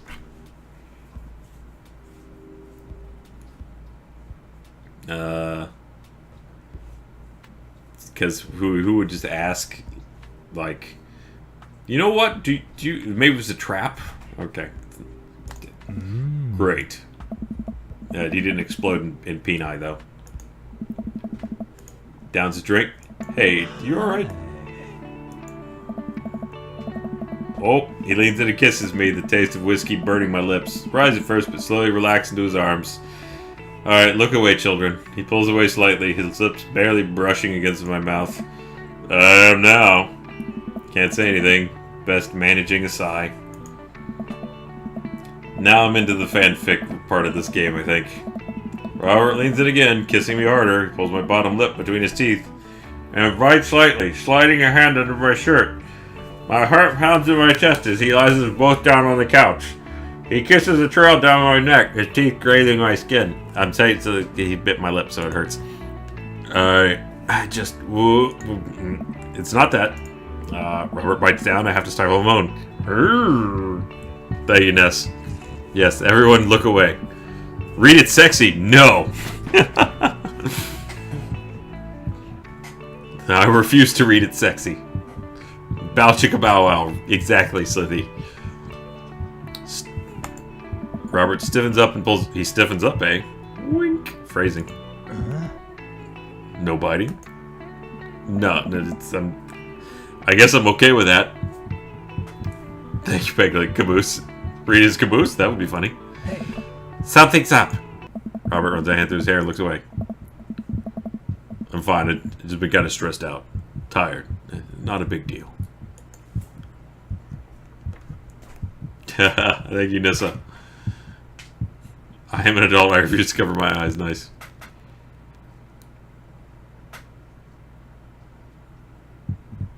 Thank you, Jess. Okay. Push it real good. I'm pushing it. I want this as badly as you do, apparently, but I know something's wrong. Need to make sure you're okay before you push it real good. He stares at the ground. You don't know me that well, Ryan. I'm not a good person. Good enough to smash, apparently. Takes a deep breath. Spent my whole life only taking and taking. And thank you, Sarah. Not bad if you go to bed with him when you enter the first time. It's not bad. What's not bad? Now, here I am, an old broken man sitting on top of a pile of everything I've ever taken. Alone. You know, I want to know you. You don't have to keep hiding behind these fake stories and acting like you don't have feelings. Oh? He sighs heavily. Lady Halstein. Hmm? It's Val. She's visiting tomorrow. She wants to patch things up. Are you sorry, but is this a bit? Thank you, J Master. Yeah. So this is in my internet history now. No. When was the last time you saw her? Alright, Indie Gal, fine. But maybe you should talk with Countess, because... There it is. Damaged Daddy is sad. He needs the D. When was the last time you saw her? 3, 4, I think. Months? Years. I sit up straight. Jesus, Robert, what happened between you two? I don't want to talk about it. Reverend and I sit in silence. Neither of us wanted to look at each other, both of us unsure what to do next. Fine. Things were already bad between us. I cared about her. I always did. Things just got in the way. Before I knew it, she was leaving for college, wanting nothing to do with me. Marilyn and I moved out here to settle down. We thought it would help to get away from all the distractions, all the money, the drinking. But temptation gets to you. Tried to be better, I just couldn't. Then the accident changed everything. I think every day how she must have died hating me. Never became the better man she wanted me to be. The one she always saw in me. She was the last thread Val and I had connecting us together. I didn't know when I lost my wife I was going to lose my daughter too. Robert. I spent so much time chasing after things I thought were going to make me happy that I ruined my only real chance at happiness. Now my wife is dead, and my daughter hates me. And then, I convinced myself that this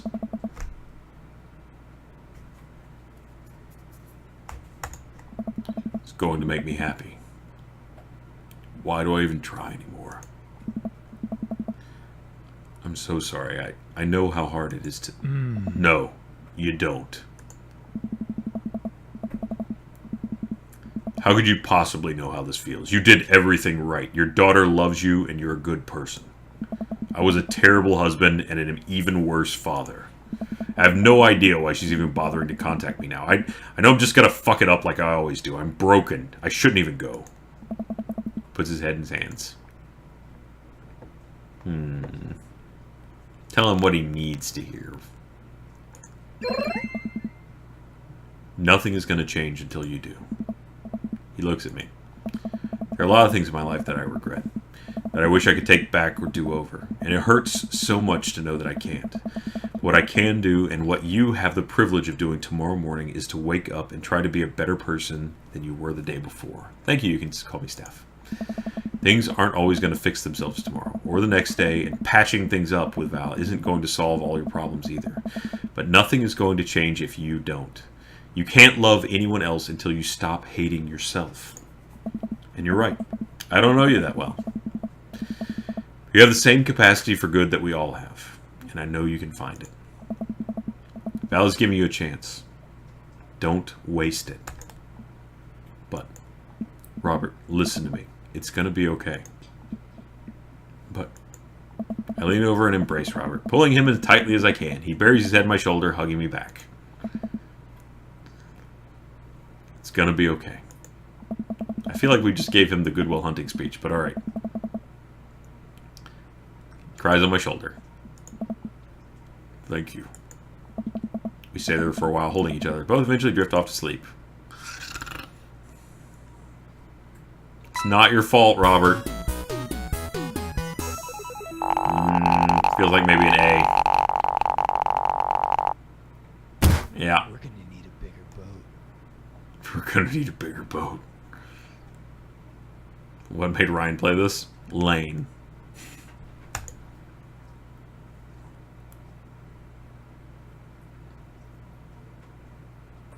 So I guess no smash? Well, I think everything's finally set up. Amanda should be here any minute now. I think that's her car in the driveway. Okay, gotta act natural. Be cool, Ryan. Be cool. Amanda walks through the door with a suspicious look on her face. Hey, Dad. Off to a good start. Something fishy. Damn it. Sorry, sweetie, it's the feds. Life of crime is finally catching up to you. Tried to send them in a different direction, but even I'm no match for the power and funding of the U.S. government. Well, if they think you're going to take me alive, they got another thing coming. I'm kidding, you're right. I have a little surprise for you. Yeah, I can tell. You're very bad at lying. Amanda, my dear, would you care to join me in the kitchen? Father, it would fill my heart with glee. What, I make brownies? Lead Amanda over to the kitchen table where President lies covered under a tablecloth. It's nothing special, but I want to get you a little something. You graduated high school last week. No, you told me not to make a big deal about it, but... Dad, you... I dramatically whip the cloth off the table. Amanda's jaw drops. All right. No way! You didn't smash because you didn't read it sexy, Robert heard. Alright, fine. Figure you probably won't be able to get cable in the dorm, so I thought it might be nice to take a piece of home with you. A DVD box set of Long Haul Paranormal Ice Road Ghost Truckers? This is all 19 seasons. And bonus material, including commentary with actual ghosts featured on the show. Dad, I love this. Thank you. She gives me a big hug. Glad you like it. Hey, you want to hang out with me in the backyard for a bit? Toss the old pigskin or something? Totally. Follow man to the back door. Ah!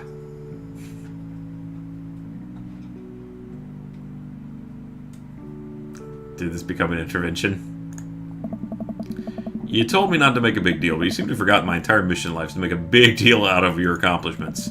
So consider this your graduation party. I invited a bunch of other dads. Dad, everyone's here. Well, yeah, everyone to come and support you. Is that a mac and cheese bar? Sure is. Fully customizable, down to the type of mac. There's an ice cream cake, the good kind with the crunchies in the middle. I don't know what to say. Thank you, Ness. I guess. Don't say anything. Just go have fun with your pals, alright? So proud of you, Amanda. Amanda smiles and runs to her friends. Did she make more friends when we weren't looking? Ah, mac and cheese. I walk over to Mary, who's having a lively conversation with Amanda. Listen, kid, you're gonna need some real-life skills out there if you're gonna make it on the streets. I'm going to college. Same thing. Look, I know you're not old enough to drink. Right. And I know you're smart enough not to drink until you're of legal age. Uh-huh. But hypothetically, if you were to drink, I'd behove you to drink a glass of water between rounds. Got it. Hypothetically. Hey. And if you woke up with a headache, all you gotta do is take a jar of pickles and drink the pickle juice. You're gonna be fine. What's going on here? Give it a rest, buddy. Girl talk. She's still fingering her sternum for some reason.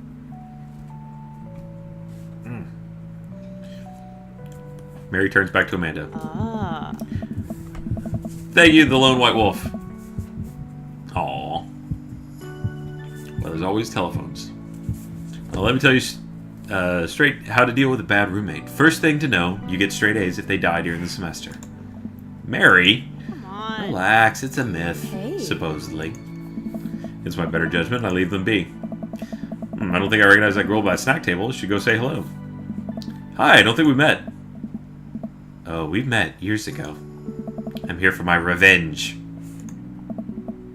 You're Robert's kid, aren't you? Spot on. Guess it makes you Ryan, huh? Yeah, it's nice to meet you. I'm glad Robert's brought you along.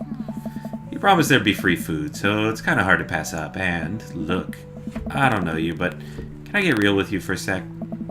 My old man's a real closed book, you know? Me and him, we got a long way to go. You don't erase decades of neglect in a week, but you sure can get tired of staying angry about it. That kind of bitterness, it poisons you, I think. I'm too young for that. Anyway, lately he's been better. A lot better. And between him shaving for once and how much he talks about you, I get the feeling you have something to do with it. So, thanks for smashing my dad. Robert means something to me.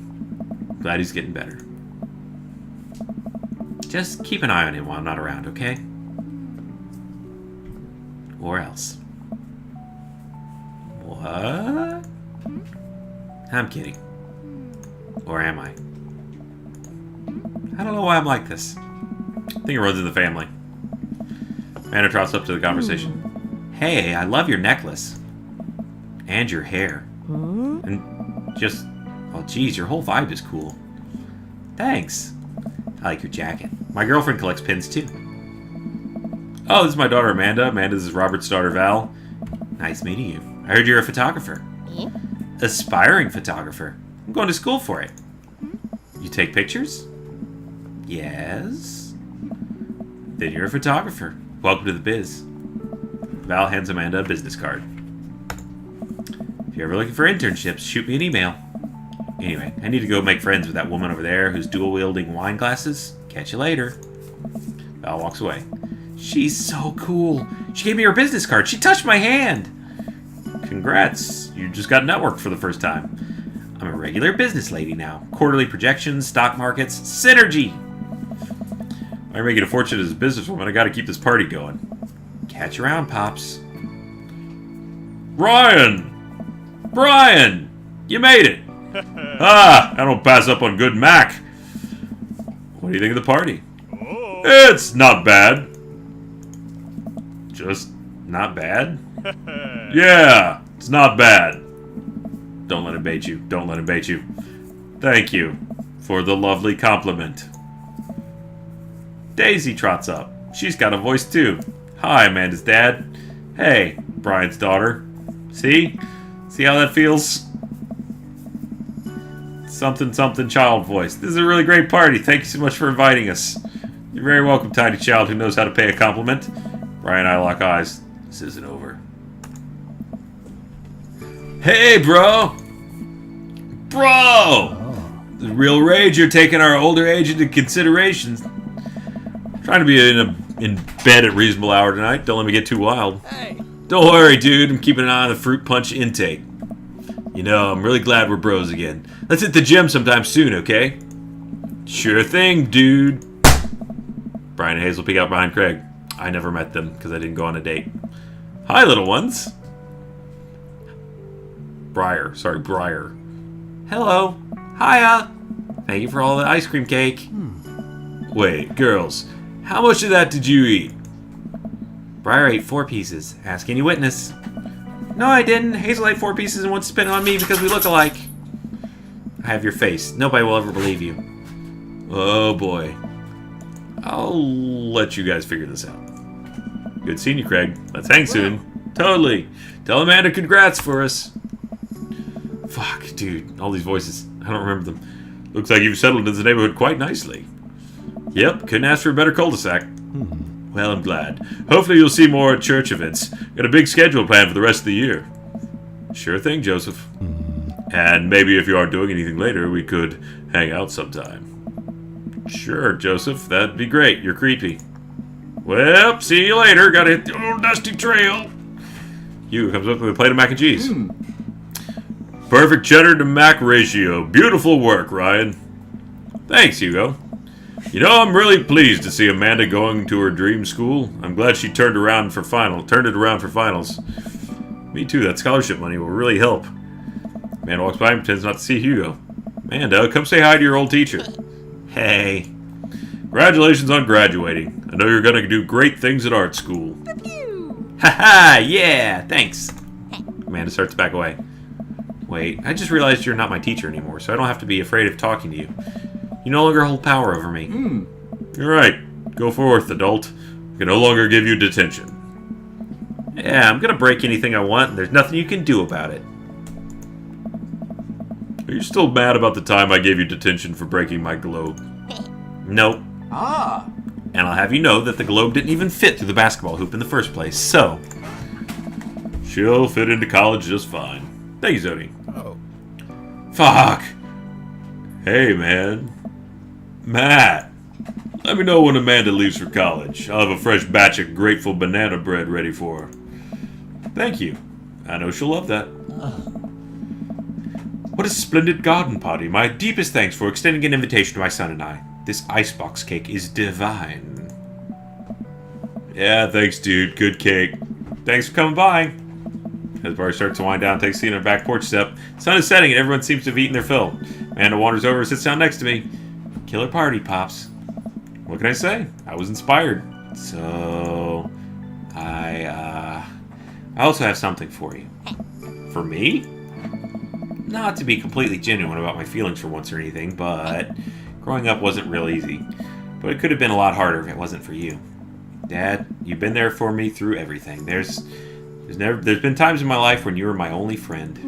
I was really scared of going to college and being so far away from you, but I realized that everything you've done for me has been to prepare me for this, and I'm ready. I wouldn't be who I am today without you. Don't cry. Don't cry. I swear to God, Ryan, if you cry.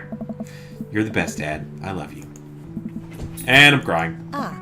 Anyway, that was enough emotional vulnerability for one day. Present time! Hands me a tiny wrapped package. Taylor wrapping up to find...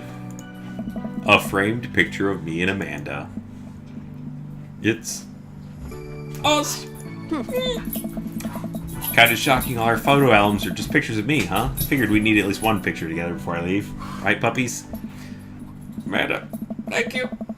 Watching you grow up has been the happiest experience of my life. You're such a talented, intelligent young woman, and I'm so excited to see what the future holds for you. Knock 'em dead, kid. Always do. Amanda and I share a hug. This is only the beginning, Pops. Plenty more memories for us down the road. Memories to make and stuff to break, right? I'm gonna break so much stuff, intentionally and unintentionally. Probably gonna have to pay for most of it. It would be my honor. Amanda hops up. Looks like somebody's been waiting to talk to you. That's over the back of the yard where Robert is sitting on a bench beneath our cherry blossom tree. He smiles at me. I'll leave you to it. Me and the Emmas are gonna go get ice cream. Oh, she got back in with the Emmas. Pew pew. Love you, Pops. Amanda runs off joining friends. Take a seat next to Robert as the last guests make their way out of the party. Hey. Hey. Robert gestures vaguely to the snack table. Good stuff. Yeah. So, had a chance to talk to Val. She physically threatened you? Yeah. That's my girl. She said you've been doing better. Trying to work on the vices. I also showered today. We sit in silence for a moment. You know, every day for me is a battle against my own self-destructive habits. But lately, it's gotten a little easier. Thanks for talking some sense into me. Hard to get things through my thick skull sometimes, but what you said that night has actually helped. I'm glad. I like you, Ryan. I like you a lot. Haven't felt this way about somebody in a long time. I lean in and kiss him for a moment before he pulls away. He takes my hand in his. You're special to me. But I have some stuff I need to work on emotionally before I can get into anything romantic with you. You deserve better than who I am right now. Ooh, cold. I need to be on my own for a bit. Figure some things out. Smash some other dudes. Of course. I think that you read it now. I think what you need right now is a friend. I'm very happy to be that for you. Thank you. That means a lot to me. And if you're ever ready for more than that, get your smash on. Get your smash on. Let's hunt ghosts sometime? I'd love that. Put my head on his shoulder and we watch the sun dip below the horizon together. And scene. There it is.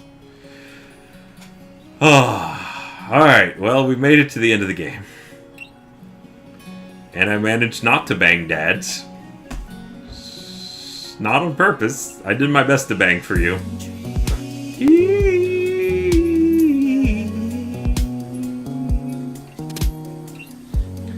I mean, that was, you know, there was some emotional closure at least to it. Maybe there was no smash. But there. I've heard you can die in their cults. in this game that we missed. But I made it to the end of Dream Daddy banging no dads. Ow, shark. No, I hope you guys enjoyed it. For me, it was a lot of voices. I was talking the whole time. Ugh. Thanks, Bluebell.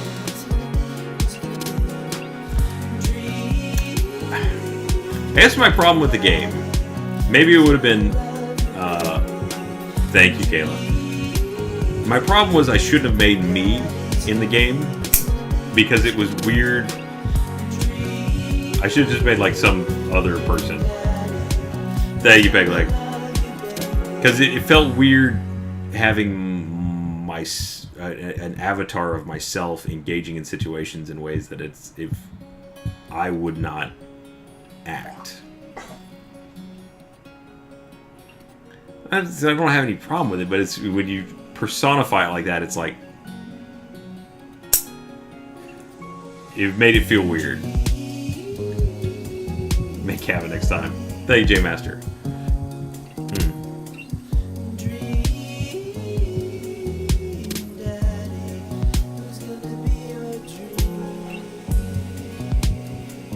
I'm just kind of listening to Dream Daddy. Thank you, Simon Gray. Yeah, I did lack I lacked for smashing. I was willing to smash for you guys. I will smash for you. Thank you, love these guys. I don't know what else is like this. Thank you, Serene Oddities. Hey, look, he's whittled a little dog. Thank you, Serene Oddities. I'm glad you enjoyed it. Thank you, tons of fun. Like I said, there's always the chance of other seasons by just going on other dates. Stay tuned for the next season. Okay. I do have a problem with this screen though. Where's the scar on the pecs? Hey, Katie. I don't think I got a story time in me, guys. I'm talked out.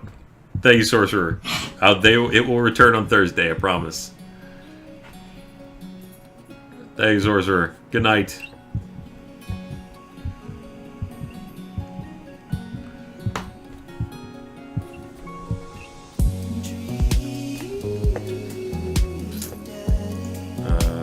How do I quit? There we go. Okay. Farewell, Dream Daddy. You're the dreamiest of daddy. Oh, let's see so many sad faces about story time. Is it a short one, maybe? Maybe it's a short. I can't even. I'm so tired that I can't even PUBG. Let's see what I'll look at it. Maybe it's a short one. Maybe it'd be just an itty bitty one. Just one itty bitty story time, maybe.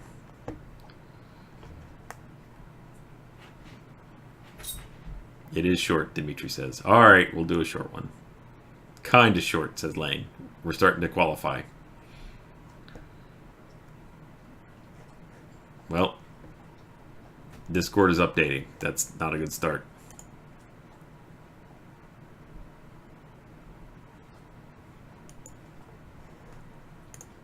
Recruiting robot hamsters, it says. Alright, well. Discord isn't... Okay, wait, there. Did it finally launch? Nope, still updating. Alright, well. As Discord appears to not be functional, we'll skip on... Sorry. Also, I guess I'm... Yeah. Alright, well, that's it. Then, good night, everybody. I hope you have a wonderful couple days, and I'll be back Thursday. I don't know what I'm playing yet, but I'll let you guys know. Bye, everybody. Happy dream daddying. Oh, laggy. Real bad now all of a sudden. Thanks, J Master. Good night.